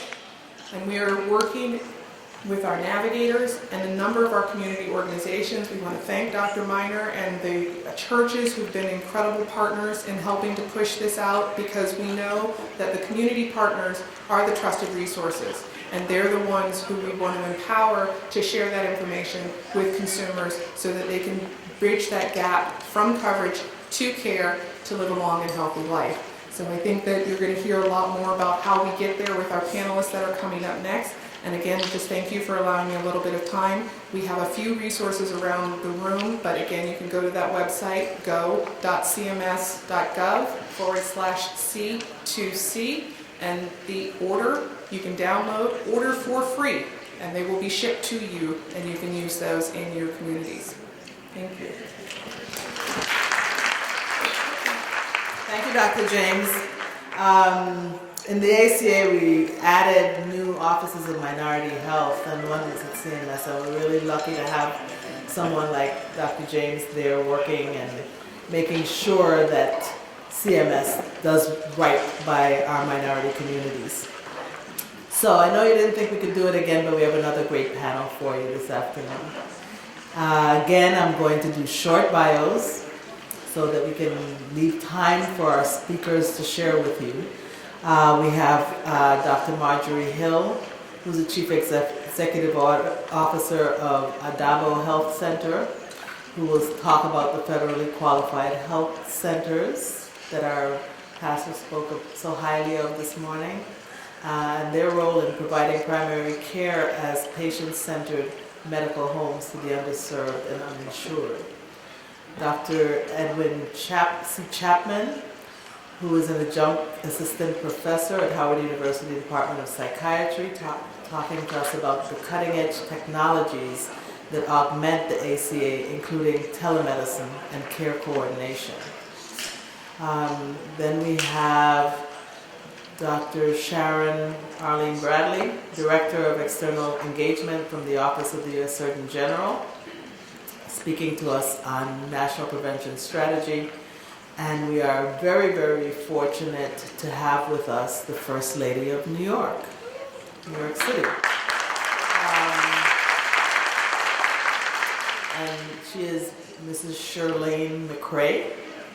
She is coming to us from Thrive, New York City, and her topic will be best practice model on the first comprehensive strategy to integrate mental health and primary care.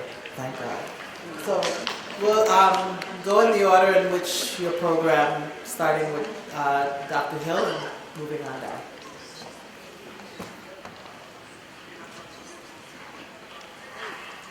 So good afternoon. It's really a pleasure to be here, an honor to both be at the CBC, but also to be with a very esteemed group of presenters. I just want to give a shout out to Dr. Sullivan. He was and has always been very modest, but he transformed healthcare in our country in many ways, and I would be remiss if I did not acknowledge that. I also want to, I'll talk a little bit about the importance of community partners, and I know they'll have an opportunity to speak later, but Quest has been a very good partner of the Joseph P. Addabbo Center, and so I want to say hello to my friends at Quest. And then finally, I want to thank Dr. Anderson for inviting me to be a part of this today. I'm assuming that many of us know about federally qualified health centers, but it's funny, when I first went to Addabbo about a year and a half, my mother, who's 90, she's 90, but there is someone in the room who's 91, and we all should focus around her to find out what she did, because the average life expectancy for African Americans, I can tell you, is not 91. And most of the preventable diseases, in fact, rob us and rob our community of valuable life years. But when I first went, my mom said, there are 6 centers, and she said, well, which one, you're going to go and you're going to interview? And I said, oh, well, let's see. So when I called her up and told her I'm an only child, that I had gotten the job, she said, well, which one? And I said, well, all 6. She said, no, that's too much. I said, well, Mom, it's a conglomerate. She said, no, that's still too much. Well, mothers are right. Because healthcare can be too much, and managing healthcare can be too much. But part of what makes it both difficult and rewarding is because the focus of federally qualified health centers is to meet the needs of the underserved. When the legislation was created, let me see, where's mine? It was created during a time that we referenced earlier, a time in which the war on poverty, a time in which the CBC was forming like 50 years ago, and that it came about as an institution that would be different than other medical institutions. And what was the key difference? Well, probably one of the most significant differences is, by law, all federally qualified health centers have to have 51% board members who are actual patients from the community. I'm proud to say that Joseph P. Addabbo has 65% of our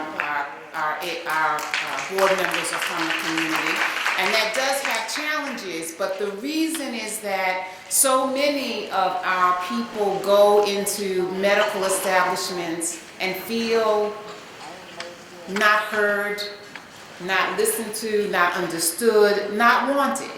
And my board makes sure, because they'll tell me which receptionist was polite and which custodian missed the spot. I mean, they don't miss anything, but that's the goal. And that it was really a partnership with the community. All health centers provide high quality treatment under one roof. So when you come to Joseph P. Addabbo, you see your primary care provider, and you can make an appointment for the dentist. You can get WIC. You can see the eye doctor, as I need to do because my glasses aren't strong enough. And if you see the eye doctor and then you have an injury, you can get sports medicine or rehab medicine. And not every single FQHC has every single specialty. But we are required to have referral relationships. I can't just throw somebody out there. I have to have a referral. If I don't provide audiology, which we did at one time, but we no longer do at Joseph P. Addabbo, I have to have those relationships with ENTs that I can refer my clients to. So what kind of safety net do FQHCs provide in America today? We are in 9,200 communities. We serve 1 in 15 Americans. 7 million of those are children, about 200,000 of those are veterans. 62% of the clients seen at the federally qualified health centers are people of color, or people from racial and ethnic minorities. They are overwhelmingly poor, and the most important thing, if you don't remember anything else, no one is turned away because of inability to pay. I just want to say that once again, because when you're talking to your brother who doesn't want to go because he doesn't have insurance, you're talking to your girlfriend, your next door neighbor who doesn't have insurance because they're in between jobs, or they are not eligible for ACA, because although we want to applaud the president and the Congress in terms of the one that did it, not the one that's trying to change it, in terms of having ACA, not everyone is eligible. But the beauty of federally qualified health centers is no one is turned away because inability to pay. And we are mandated to have a sliding scale fee. The Joseph P. Addabbo Center, we just last year, and we're getting ready to review it again, reduced our sliding scale fee to a nominal fee of $15. And guess what? If you can't pay the $15, we take a payment plan. Now I have to charge you, and we have federal partners in the House. HRSA makes sure I have to do the sliding scale fee, and I do have to identify a fee. But whatever that fee is, $15 is what my board says is as low as I can go. If the person cannot pay that on a regular basis, they can pay it over time. Now, if we go to get our hair done or our nails done, we got to pay up front, and it's usually more than $15. So I just want to say, we have to make sure that we encourage people not to have excuses, because really at the end of the day, a healthy community is a strong community. We can't succeed whether we're at Harvard or at Howard if we're not healthy. So the reality is that health is critically important. The outcomes that healthcare centers have is that we traditionally, as a group, those 92,000 communities in which health centers are in, traditionally those patients have less use of the emergency room, higher birth rates, much higher patient satisfaction. I had an occasion for Women's History Month to take the women of the board we have 6 sites, and we went to 4 of the 6 sites, and we had the board members just meet and greet, coffee, tea, whatever, and juice, just meet and greet patients in the waiting room. And my board chair said, "Don't mind that Dr. Hill is here. Tell me something we should be doing different. Come on over here and tell us." And I'm like, you asked them one time, they said no. But at any rate, and I'm very pleased that my board members were actually surprised that even though we talked to about 400 clients over the 3 days that we did it, most had no complaints, and the only complaint that any of them had was waiting times. Because you will have to wait. And do you know why you have to wait? You have to wait because people say they're coming to their appointments and they don't show. People say they're coming to their appointments and they don't show. So I have to then overbook. But if I overbook 10 people and then people come, you have to wait. So we're working on that in terms of our own capacity, but not just the Addabbo Center, that we are also required by HRSA to do patient satisfaction surveys. And we have these activist board members, and therefore patient satisfaction is high. We save about $1,200 per patient annually. Why is that? Well, if someone needs vision care or someone needs dental care and they push that appointment back, or they don't get that appointment, or whatever happens, then the likelihood of their care being greater is greater. If they need dental care and they go downstairs and they make the appointment and they come back next week to the appointment, or if while they're in the waiting room, the dental hygienist sees them and says, "Aren't you supposed to be coming to see me later?" It does help them keep those appointments. Well, it's not just FQHCs. In medicine, the earlier you get intervention, the more regular you come to care, the less care you need. I mean, it's not even rocket science. So FQHCs reduce the cost of overall patient care. And then finally, FQHCs stimulate local economy. We have a commitment to minority and women businesses, and I will tell you that probably 30 or 40%, we're a $40 million organization, 30 to 40% of our vendors are minority and women-owned businesses. Xeroxing, trying to think, whatever you need. Nails, whatever you need. We try to make sure that we are not just hiring people from the community, which we do. 60-65% of our staff reside within the community in which they work. And so people see people with their little Addabbo tag, name tag on, and even if they don't say anything, because my staff is very well drilled into HIPAA, you don't be giving up that nobody's doing anything anywhere. But when they see the person that they know works at the front desk, is the custodian, it reminds them that they have an appointment. Okay, so this is the other thing. We can't do it now because I have 1 minute. But if you want to find a health center, you can go to findahealthcenter.hrsa.gov. You go to the website, you put in your zip code, and it will pop up the closest health center to you within 5 miles. Please try it later. findahealthcenter.hrsa.gov. These are the healthcare services that we are to provide.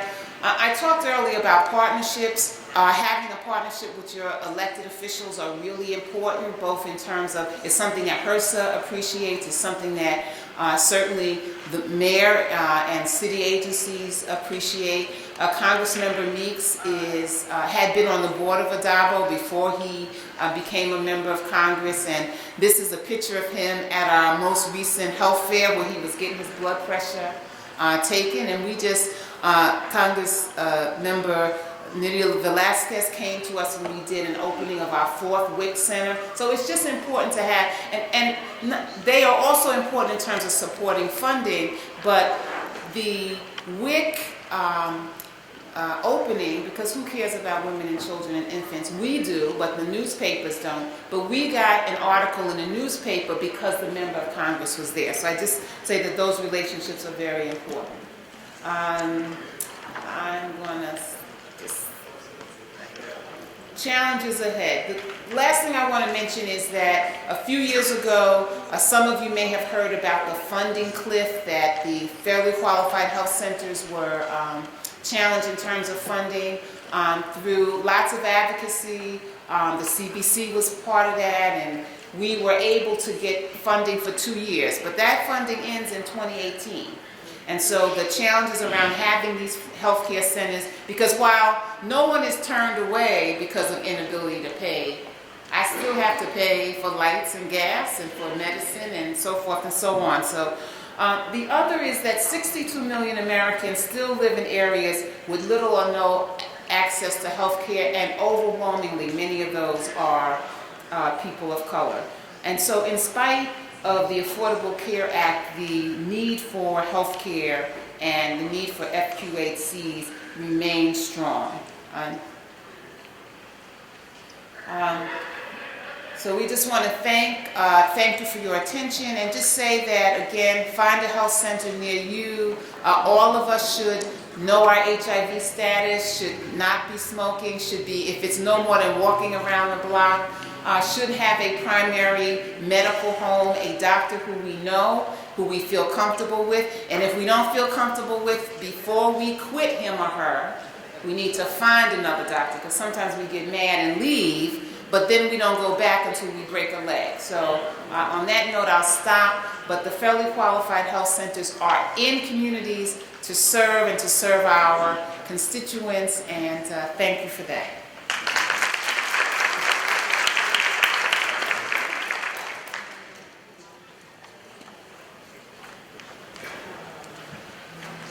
You can speak from there, or you can come up to the podium, whichever you prefer. Yeah.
This is indeed an honor and a pleasure. I'm Edwin C. Chapman. I've been in practice in Washington for the past 38 years. My office is on Benning Road Northeast. One of the things that I recognized after about 20 years in practice that it's very difficult to get patients to change their behaviors. So about 3 years ago, I went back to Howard. I'm an internist. I treat high blood pressure, diabetes, chronic diseases. And I went back to Howard in the Department of Behavioral Health and Psychiatry because behavioral health, I'm not a psychiatrist, but behavioral health is a key to health care along with spiritual health. So we designed a project integrating behavioral health, substance abuse, and primary care. So those are all the entities that are involved: social workers, business community, faith leaders, government, etc. We also incorporated telemedicine. So what is telemedicine? Is there anybody in here that has not used Google GoToMeeting or FaceTime on a telephone? Or is anybody? Everybody's used that, right? So telemedicine is simply a version of that, connecting the doctor's office to a remote site using technology. And this is going to change the way healthcare is practiced. So why is there a need for telemedicine in an urban setting? Originally people thought it was for rural settings, but why in an early urban setting? But we have a problem. And the problem, there are too few culturally competent providers in poor neighborhoods. So here in Washington, we're in a disparate system of haves and have-nots. And you look at my red line, that's Washington, D.C. This is a slide that actually shows mental health services. The blue dots are children that need mental health services. The red dots are psychiatrists in Washington. So you can see that there's this obvious split. About 8 years ago, the RAND company did a report and showed that there are not enough primary care physicians in Washington. So there are 9,000 licensed physicians, only about 2,500 practice, and few are primary care, and few are to your right-hand side of that slide. This gives you an idea of the age of those practitioners. I'm 70. Many of those practitioners, since this report came out in 2011, have already retired. So problem number two, too few culturally competent specialty providers in poor neighborhoods. So when we looked at the opiate addiction, and I actually ran a methadone clinic for 12 years and really got intrigued by the mix of crime, diseases like AIDS, hepatitis C, and really got to understand the culture. But you can see that everybody knows we have an opiate problem, but you can see the disparity in treatment outlets and providers. So this is across the country. The third problem, untreated or undertreated severe mental illness or substance abuse are major drivers of high physical, medical costs and poor outcomes. So this is just a slide to show you a patient with diabetes, no mental health is to your left. Then you see a patient with diabetes and mental health, diabetes and substance abuse. But if you add mental health and substance abuse to diabetes, that's what your costs look like. Last time I looked at it, the average cost per year was about $36,000. The same thing applies to just about any other disease that you can imagine. Howard designed a project. We had a team and we brought together psychiatrists, community medicine, family medicine, internal medicine, pediatrics, and created this model. This is the original team. Some have moved on, but that's the construct. So we got everybody around the table. This is my office. I actually treat approximately 275 heroin addicts a month in my office on a recurrent basis. And from that, we developed a set of statistics. That's my office, the red arrow. That's where they're located. That's the red dividing line. So you can see again that most of the patients that I'm seeing come from wards 4, 5, 7, and 8, and they're in black boxes for a reason. Again, we draw a line, that's hepatitis C in the District of Columbia. AIDS follows the same pattern, and you can see again where my office is located. So my average age is 52, 2/3 of males, average years incarcerated 10, greater than 50% require mental health medication, 10 to 12% HIV positive, 60-65% hepatitis, and 90% smoke. Life expectancy is cut short by 20 to 25 years. These are not just my statistics, these are national. So I'm dealing with 6 epidemics in that treating this population reduces crime and incarceration, reduces overdose deaths, it's far safer than opioid pills and heroin, reduces patient and community infectious diseases, reduces family and community social instability, reduces mental and medical health costs. So this is the district's profile of a patient that they're going to submit in their state innovation model. It's a 34-year-old male, mental health, substance abuse with diabetes, hypertension, multiple visits to the emergency room cost the city $100,000. So the city has 7,000. We have 260,000 patients on Medicaid. 7,000 of those patients cost the city $750 million. So this is a subset of that population. So I tell them that if you multiply a $50 a day habit, it takes $100 to feed a $50 a day habit, times 300 patients, times 365, that's $11 million that I saved the city on the crime side. So that's the money. That's where the money is that can be reinvested in health. So this is what my office looks like. So solution number 2 was to join forces with Howard and bring in something that I don't have, which is a care coordinator. I have 3 staff. So you see my patient flow on the left-hand side, Howard on the right-hand side, but we have a care coordinator that actually connects my patients to care at Howard, but we also use telemedicine. So the telemedicine, and this is just a quick flow through that patient care.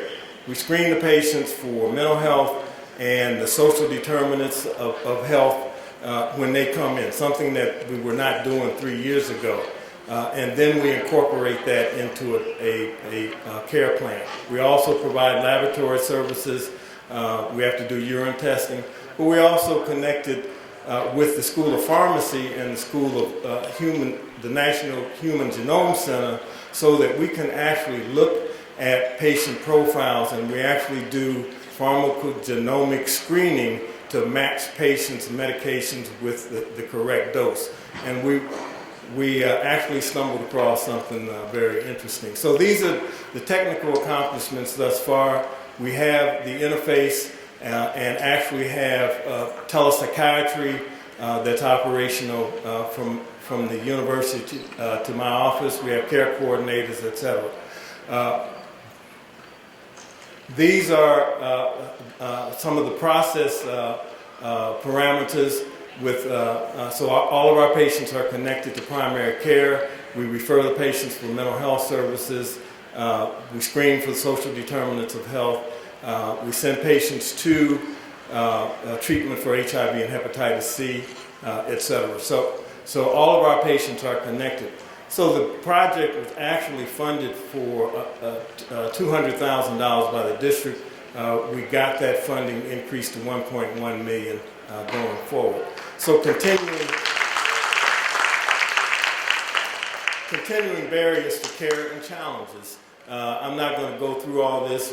We already know about the stigma and the fact that our patients don't like going to the doctor. So the problem is the patients are going this way and the doctors are going that way. And it's not that the doctors don't like treating sick people. The problem is economic. So part of what we're doing is working on fixing that. This is actually in I think that's U.S. News, but our virtual care clinics, the wave of the future. And this is actually operational.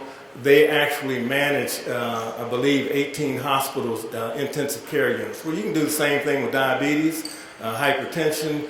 There are apps out, and there's some articles in this particular magazine that talk about those apps that you'll actually be able to put on your body, and it will transmit through a telephone your blood sugar on a continuing basis. So if you have someone looking at that data, that keeps you out of the emergency room.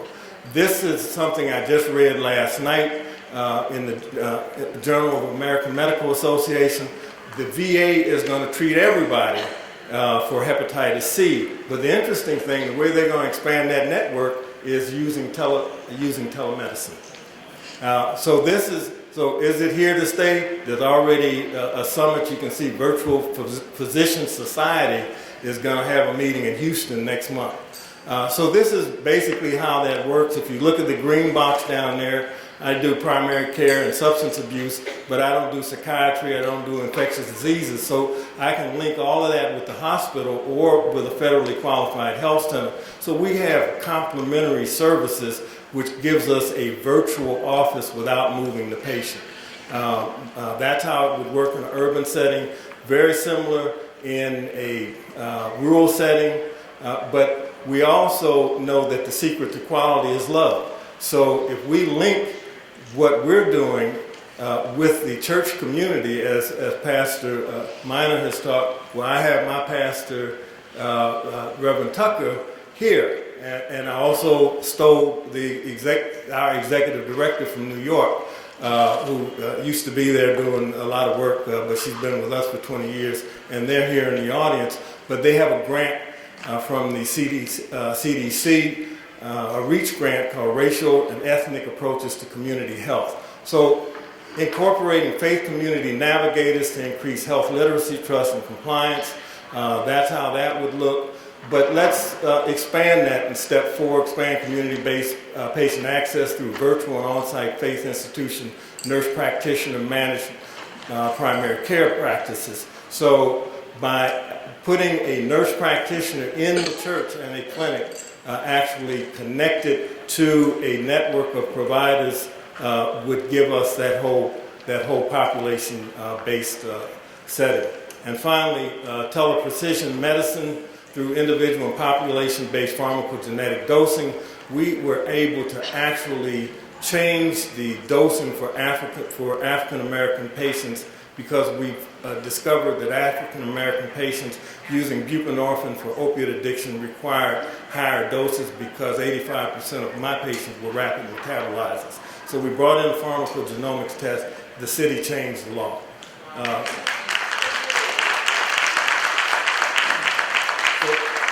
So finally, the state innovation model. The state has developed what they call Health Homes 1 and Health Homes 2, which will integrate mental health and primary care and mental health, which should improve the payment for those. And so our goal is to improve patient satisfaction, improve patient outcomes, reduce costs, and make doctors happy. It's all about teamwork. Questions? I'm done.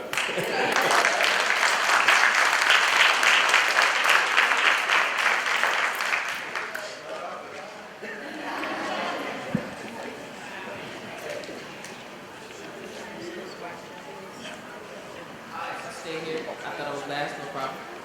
So good afternoon, everyone. It's always tough to come after preachers and doctors. And I am excited to be a minister and to have an opportunity to speak on behalf of the work that the Office of the Surgeon General is doing now. Dr. Regina Benjamin is the 18th Surgeon General who served our country, and I have the privilege of working for the 19th Surgeon General, Dr. Vivek Murthy, who is actually on paternity leave. He just had a little baby. Okay, you might be able to miss this and use this for the little one. So I am pleased to be here with our colleagues and had a chance to spend some time with the First Lady in New York and have seen a lot of friends in the audience. One thing I do want to start off with is my job is to talk to you a little about prevention strategy and ACA, but I want to give you another context. Inside the prevention strategy, which was Dr. Benjamin shared, under her chairmanship, the strategy moved to a place of not only just being founded and put into action, but actually having some legs to see some policy changes. Under Dr. Murthy's leadership, though, we have focused in on a few things, and I want to highlight something for you. In the strategy, there are 4 strategic directions, and I'm not sure if everyone understands this, but these 4 strategic directions really gives us the meat on our bones to be able to move prevention and policy change forward. It's healthy and safe environments, clinical and community prevention services, empowering people, that's in writing, and eliminating health disparities. And I want you to understand that those strategic directions give us what we need to be able to continue to move our community health prevention basis forward. Now, in our priorities, one of the key priorities that we've been talking about today has been around healthy living, eating right, being physically active. But there's one I'm going to focus on today, and that's around substance abuse and drug abuse. Are there any clinicians in the house that are able to prescribe? Any prescribers in the house? If you are, please raise your hand if you're a prescriber. If you're able to prescribe medicine, I see a couple hands. If you are someone that is a prescriber, so a medical doctor, physician's assistant, nurse practitioners, you are in an interesting category because you have the ability to be able to prescribe something called opioids. That has been a big issue that's been happening across the country. You can hear about opioid addiction all over the place. But I want to speak to the African American community very specifically because I think there is some misnomers about addiction in general. And when we think about addiction, it has plagued our community for decades. And some would argue that says you are all pretty late to this game because we've been seeing addiction for 30 years, 40 years, 50 years. And addiction has been such an issue, but all of a sudden. And so because I have the government hat, I am very, very clear about how we need to arm our country with prevention education, but also the reality check. And that is pain is a real issue and overprescribing is a real issue. And so it is my intent today to give you a clear picture from the Office of the Surgeon General who just released to 2.3 million prescribers in this country. And I have a copy of this letter for everyone. He wrote a letter to every prescriber in the United States of America and in all of our territories that if you are who you say you are, you can be a part of this solution. And I want to make sure that everyone gets a chance to read this letter, that every physician, every nurse practitioner, there's even some RNs that receive this. There are some of us that have been public health that receive this because we're on a number of lists. This letter is the start towards changing the conversation. I want to say this on his behalf, that he is committed to addressing this issue in communities of color. We have been on a 13-city tour in rural parts of the country and urban parts of our country. And what really stands out are the disparities around treatment, the disparities around stigma, and what it really means to deal with addiction. So if you have your cell phone, pull it out for me. Pull out your cell phone if you have it. And if you have access to the internet on your phone, I want you to type in Turn the Tide, RX, TurnTheTiderx.org, turnthetide.org. And while you're on your phone, I want you to take this pledge with me.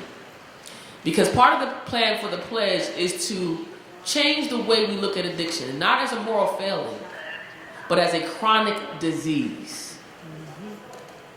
Because many people believe that if I have a treatment center in my community, I don't want those people in my neighborhood. When they wouldn't say anything about a heart clinic or a cancer prevention clinic. Those things are okay. That's the okay kind of sickness. But if you're dealing with the issue around addiction, there is an opportunity for us as African Americans to take a stand that says, you know what, pain is real. And if you think about pain, particularly in our community, issues like sickle cell, long-term issues with cancer, there are many of our friends and family members that are living with pain every single day. And at times they are under-prescribed, meaning that a physician will, or a person that can prescribe will look at them and think, well, you know, you're just exaggerating your pain. You can deal with pain differently. And so it is our job to ensure that you have the information that you need to understand that addiction is not only ravaging our communities, and not only has it been doing it for years, but now there's a commitment. And under this administration, this president has pushed the envelope. Our Secretary of Health, Secretary Burwell, has pushed the envelope to call on every community leader to address this issue. The reason why drug abuse, preventing drug abuse and excessive alcohol abuse is in the prevention strategy is because it has been a challenge. And what we have to do is provide our communities with the structural resources, and we gotta really do something that we call in-house, deal with the root causes. The root causes of what's really going on in our country. Yes, racism. Yes, sexism. Yes, classism. All the isms that affect us. And if you know anything about being black in America, we know something about isms. And so today is an important day for me because one of the things that I know is that addiction is tearing up homes regardless of your background, regardless of your degrees. There's been a report on the news even today of a gentleman whose daughter was overdosing in a hospital in Maryland. And they were able to catch it on camera. He followed the entire segment on camera on his cell phone. And it took the emergency medical team to come in 15 minutes to take care of his daughter who was overdosing. And one of the things that we're finding is that even when we're talking about acute instances, there are still disparities about the way the African Americans and persons of color are being treated. So yes, we have an African American, but we also still have African American issues that have plagued us for about 452, 3, 4, 5 years. And this is why we wanted to bring this conversation to the table. I want to also share this with you around the prevention strategy, and that is this. There's 3 P's I want you to think about. Prevention in practice, policy in practice, and pulpit in practice. Prevention in practice gives you an opportunity to look at these issues that really should not be happening. We should not be talking about burying people over things that we could have prevented. We always talk about this at church about, you know, the people die because of the lack of knowledge, but it's also for the lack of access and the lack of empowerment. And so when you're able to prevent something, when you put prevention into practice, you are saying, I begin to now look at what is it that I can do to keep my family member alive, to keep my church member alive, to keep my coworker alive. Policy into practice is where the Affordable Care Act comes into play. Our secretary is going to be talking to a number of leaders, but there is some good news out there. We're now seeing some of the lowest rates of uninsured individuals in this country because of the Affordable Care Act. So Mr. Obama did care. Amen. He did care. He did care. I'm very cautious about using that term Obamacare because I know where it comes from, but I will say this. The Affordable Care Act is intentional about putting policy into practice, and there's a statement we call health in all policies. There's health everywhere. If you go to school, you need to deal with health. If you're at work, you need to deal with health. If you're paying your bills, you need to deal with health.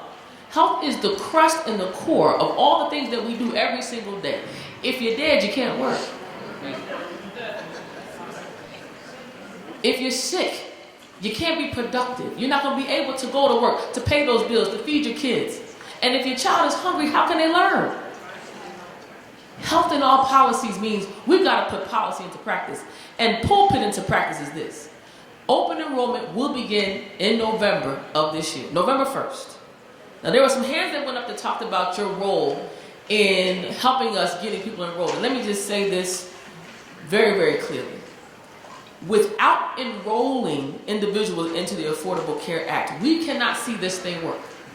We need every community advocate, every leader, every faith leader, in your barbershop, in your home, make a call. Do you have health care? Do you have coverage? Because your life depends on it. And the reason why I call it a pulpit in practice is because silence has been our #1 killer. We rarely have talked about all those things that we've been dealing with as a community. We don't even talk about it amongst ourselves. Someone's toe was amputated and he has a taste of sugar. No, he has diabetes and he's going to die if he does not deal with it. We have to open our hearts, our minds, and our mouths so that we can save lives.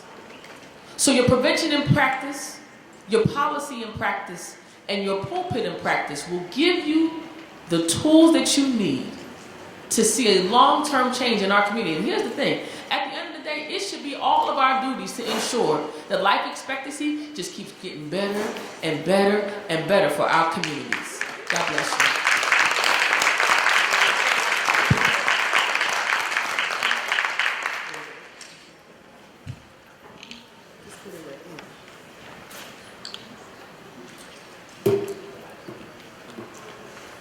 Good afternoon, everyone. I have to talk after the doctors and the preacher. Oh my God. I want to thank you, Congresswoman Christensen, and I want to thank all of you here who've chosen to do this work in public health to make sure that our people can work and learn and do all the things they need to do.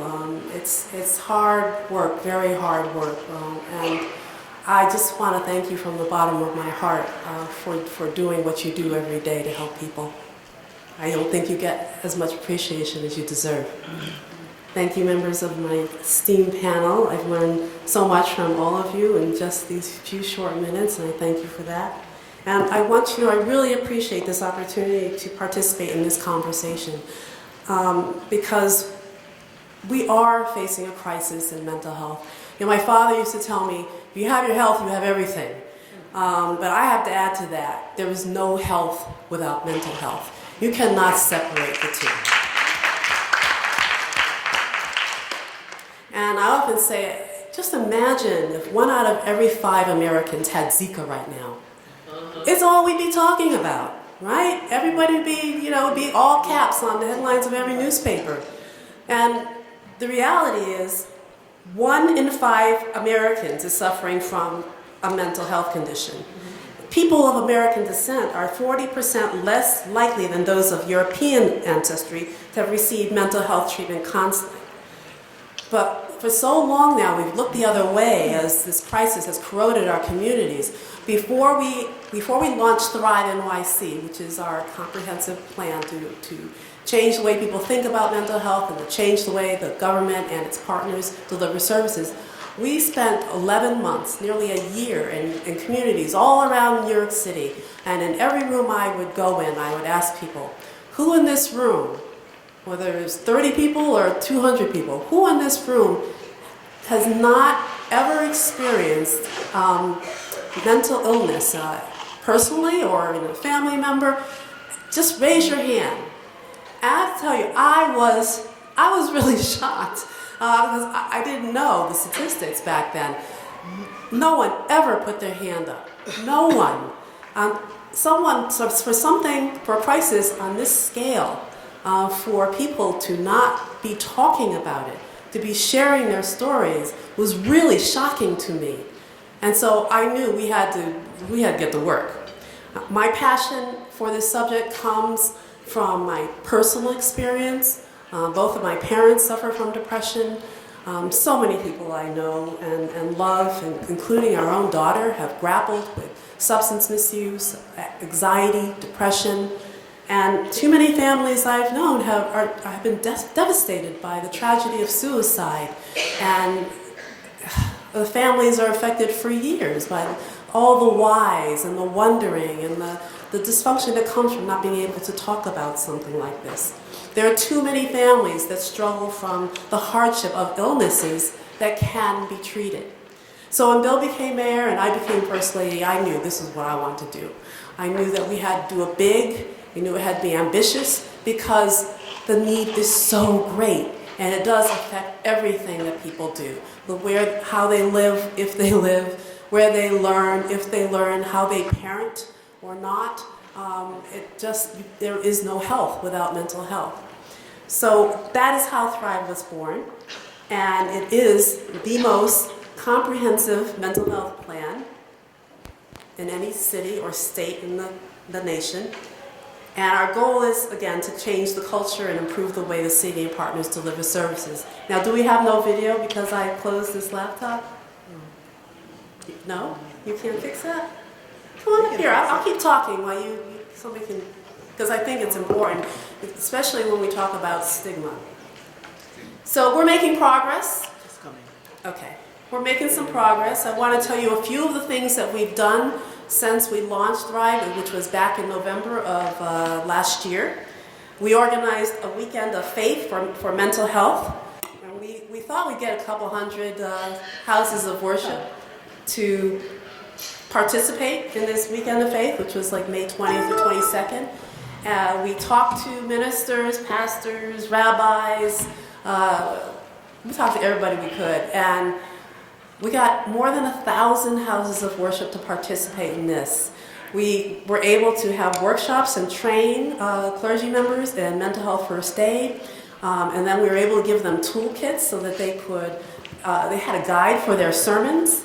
And it was just amazing to have. I went to 7, I went to a synagogue, a mosque, a Spanish-speaking church, Catholic church, Baptist church, interdenominational church, spoke at all of them. And people wanted more. They really wanted more. They need this conversation. They need to hear what they can do, how they can help their family members. What I heard, another thing that, there's so much I could tell you, which is 54 initiatives in Thrive. So I'm just giving you a little snapshot. We heard is people want services where they live, where they learn, where they work, where they study. They don't want to go someplace. They don't want to go to Manhattan. They don't want to go, to the Purple Door. They want to get services wherever they are. So many of our initiatives are geared to that, so that we're training people. We're training police officers, teachers, fire officers. We're training clergy so that they actually can recognize the signs and symptoms of mental illness and be able to help people with mild symptoms and also be able to refer people to higher level treatment. We are getting ready to launch what I think is probably the most dynamic initiative of all of Thrive, and that it'll be a central access point where people can call and be connected to care, or through the phone call, through text, through the website. Just one phone number, one website will be connected to care. And it's not just a hotline, although it is that. It's for crisis situations, but it's also to get that first appointment and get follow-up to make sure that you got there. Someone's suffering from depression, they made the call, but they couldn't get out of bed the next day and get to where they needed to go. Maybe they need a peer counselor to help them with their substance misuse issue. There's so many other things that people need, and we want to make sure that they actually get connected to care. And I'm gonna show this video before I finish it and close up. How do I get it started? This is part of our campaign to get at stigma.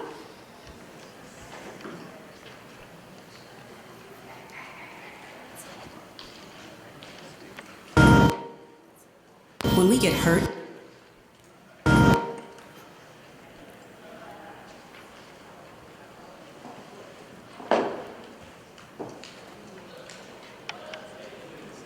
When we get hurt, no one tells us. Lose the crutches. It's all in your head.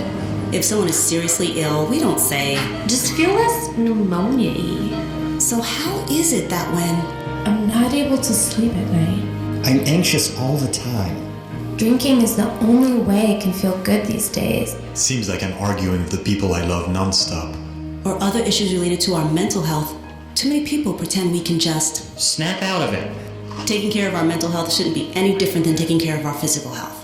But let's be honest, there's still too much secrecy and shame around seeking help. The truth is, this affects nearly all of us. 1 in 5 adult New Yorkers are dealing with a mental health disorder every year.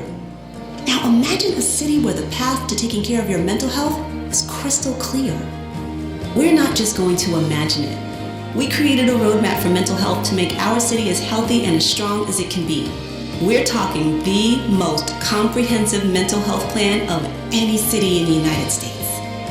New York City is moving closer to the day when the path to mental health care is clear for every New Yorker. Get involved. Find out more about the roadmap here.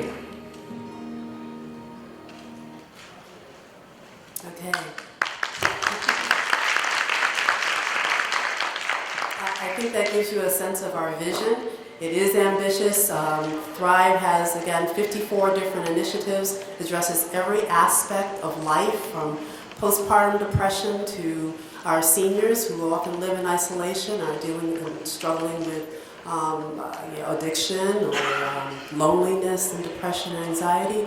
And we're really working to make sure that our children especially, since we know that most mental illness, you see the signs and symptoms by the age of 14, 50% by the age of 14, 75% by age of 24.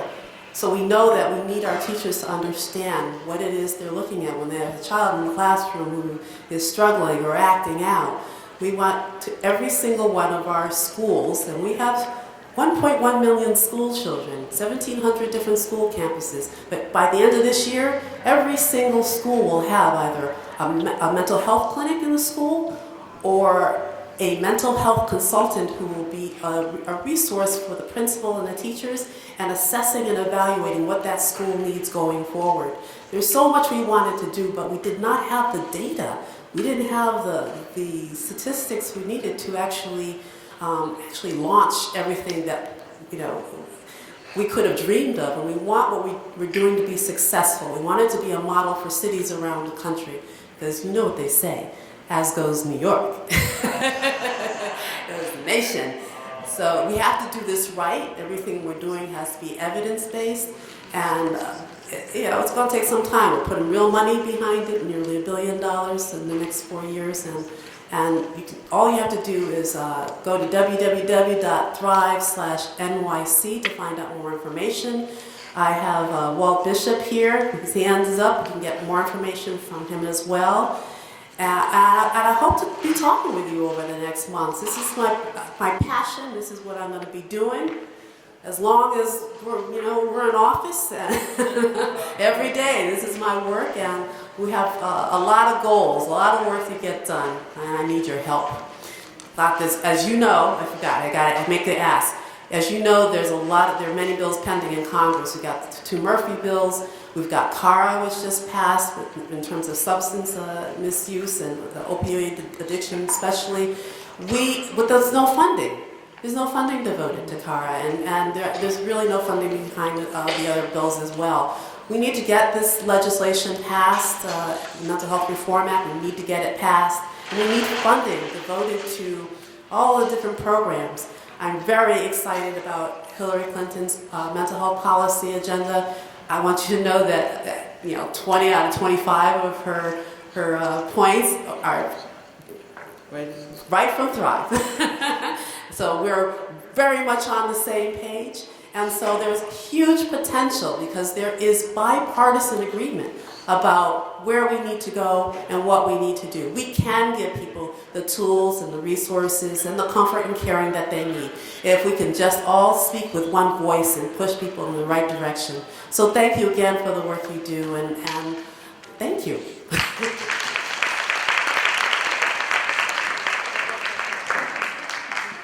Thank you, Madam First Lady, and I know that you have another speaking engagement, so if you have to leave, we'll understand, won't we? Yes, but we appreciate you taking the time to come and join us. So we're going to take a few questions. I know, we're supposed to be out of here, but if you have some questions or comments, we'll take 2 or 3. Because I know it's stimulated a lot of interest. Yes, go ahead, ma'am. For Dr. Chapman, you stated that gave stats for Washington, D.C. that there are needs of primary care doctors in D.C. Can you tell me where these people go to apply for such position? Where they go to apply? Yes, because I hear the numbers, but then when someone applies, I've been told by people that I know they aren't in the position. So where would they go to apply for this, since there's a shortage of doctors here in D.C. in primary care? There are 3, and it depends on what health plan you have, but under Medicaid, there are 3 Medicaid MCOs, or managed care organizations, that account for 70% of the patients. There's another subset of patients, the other 30% are in what's called fee-for-service Medicaid. Those patients are not managed, and they're generally the higher risk, higher cost patients because they have been excluded from the MCOs. Those are the patients we want, because but the problem is, again, if you're in one of those MCOs, then you have to look at the panel in that MCO and sign up. But I think the question is, where do the doctors who want to be a part of the solution? Yes. And I'm not sure that she wants to know, where do the doctors go who may want to work in DC but can't seem to find? Well, first of all, you have to have a license in the district. I understand all that's in place, but I mean, now they have all the license and all that stuff, been practicing out here in New York and everywhere else. Where would they go to apply for this position? So I'm asking, these type of positions, a shortage of. You either set up an office or you work in one of the clinics. I mean, those are the only... Community health centers, there's a Department of Health in DC. Dr. Chapman, you may want to say a word about your... sometimes has positions in DC as well. But Dr. Chapman, maybe you can just say a word about your virtual group practice that you're forming as a way for physicians to really and participate in your model. Yeah, that's the major issue, is that physicians generally coming out with $200,000 worth of expenses are not able to walk out and set up an office, so that they either have to get a job. So what we decided to do was to actually seed new practices in church faith-based settings. There's space, there's a will, it takes a relative small amount of money to create an office in some of those unused areas in the church. So what you get are the 2 most trusted agents in the community. The pastor and nurse practitioner are the 2 most trusted agents in the community. You bring that together, seed the practice in that community, not just for the constituency in the church, but for the community around the church as well. You connect that using some of the technology that we have, and that's what we've shown in this demonstration, that televideo connections are not costly. It's already there. It's simply a computer. We do have an encrypted line, primarily because it's medical information that's being transmitted. But other than that, it's no different from Google GoToMeeting or your FaceTime on your telephone. Yes, sir. Yes, my name is Jones, Attorney Charles R. Jones, representing Paving the Way Multi-Service Institute. My question really was for the First Lady, but I'm concerned about the statistics to support the policy that is involved with getting more mental health care and behavioral health care to citizens of DC, New York, whatever. I'd like to understand where your statistics are coming from and how you support them.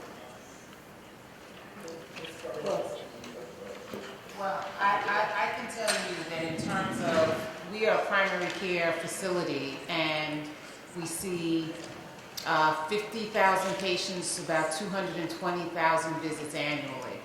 We provide primary care. Of my 60 or 70 doctors, I have 3 psychiatrists, 2 social workers, and 3 case aides. It's not enough. Every single incident that happens, because we have to investigate those incidents, where a patient got agitated, a patient threatened another patient, every single incident, when we boil it down, you know, it might be they had to wait a little long or they weren't feeling well. But when we really investigate, when the caseworker investigates it, it is either an untreated mental health issue or untreated substance abuse issue. So in the physical clinic, in the medical clinic, when patients are carrying on, getting upset, when we go and investigate that because we want to make sure that we are addressing the problem, we then see, and then we refer them. But again, what I need, one of the things we've been advocating for is how to have more mental health services within the clinic. People go to the dentist, people hate dentists, right? No offense. But they'll go to the dentist if the dentist is there, they're more likely to go. They'll go and see the psychiatrist that they know, they'll see the caseworker that they know. We refer them to another clinic or another psychiatrist. It could be a great person, could be a very talented person, we've already checked that out, but they are already anxious about it. So the issue of mental health needs in our community is very well documented. So do they have a follow-up tracking system? Do they have a tracking system to track these mental and behavioral health individuals? Well, what I'm going to say, but I can't speak to the First Lady, no, to me here. I can't speak to the First Lady's program, so I would encourage you to reach out to them. But what I will say is that our EMR, our electronic medical record, tracks all of our patients, tracks all of their diagnoses, tracks all of their appointments. And don't all of the community health centers have to? All of the communities, it is a requirement, so that... And that problem that you described in every health center that I've ever been around, you know, that so that this is, you know, as much as sometimes all of us, I think, in healthcare can get passionate that when I go to HRSA, when I go to federal government, that passion is fine, but they look to me and I have to report the numbers. Yes. So that all of our, again, patient encounters, patient visits, shows, no shows, all of that goes into our EMR, and then we submit it to HRSA, and then they check it again. So it's not a question of FQHC's kind of making things up. We really, and then our funding is dependent on our submission of those numbers. This is the last one. Yes. Can you hear me? Okay. My name is Yusuf Battle. I'm a clinical exercise physiologist in the region. And I always have questions until we're talking about behavioral health. But I wanted to know if you could talk more about what's being done on the preventative side as it deals with exercise, or do you have professionals that are doing biometric screenings or things that help people know their preventative numbers so they can start working on things like sleep and those sort of things? We've been We've actually been looking to expand that. This year we had a senior health fair in which we did sort of more medical, but we also did body mass index and so forth, and we talked about proper lifting and, you know, how to sort of determine a good exercise program for a senior. We're very interested, and we did some Zumba for, you know, Zumba for seniors. We're very interested in that, but the challenge that we have is around funding. We don't have while we have rehab medicine and we have nutritionists, we don't really have a sort of physical fitness, if you will, sort of program, and it's something that we're very interested in. Yeah, there's much in the literature about exercise raising the body's normal dopamine or endorphins. So exercise is a great form of mental therapy as well as physical. And some of this may be covered. Don't forget that the Brain Trust still happens on Friday. There's another segment of that's being put on tomorrow that's mainly bringing two attorneys together to talk about the Affordable Care Act. But on Friday also the Brain Trust has a full day, and I'm not sure exactly what all is on their program. When I leave here, I'm going to NMA in 201. They have a session on violence in our community as well for anyone who may be interested. But I want to thank everyone for coming. Let's give our panelists another round of applause. Thank you. It's really been a very good and informative day. And again, it's all about prevention and doing what is necessary to be healthier. Now, one of my big issues is the system doesn't work to really be as helpful as it needs to be, but it takes a long time for systems to change. And believe me, the CBC and many of our colleagues are working with us to change that system. But in the meantime, we have to take control of our own health. We have to take control of our own health, and we have to take control of our community's health, or help our community to take control of the health, while we change that system to make sure that it is a system that's open and fair and equitable, that provides the kind of quality health care that every one of us deserves. So, and part of that is making sure you go out and vote for the people who are going to support the issues that we care about, who will support equity in healthcare, eliminating disparities, making sure that everyone has access to health care, and who understands the needs of our community. So not only you go out and vote, please, on November 8th, but please bring everybody with you. It's critical. Thank you, everyone.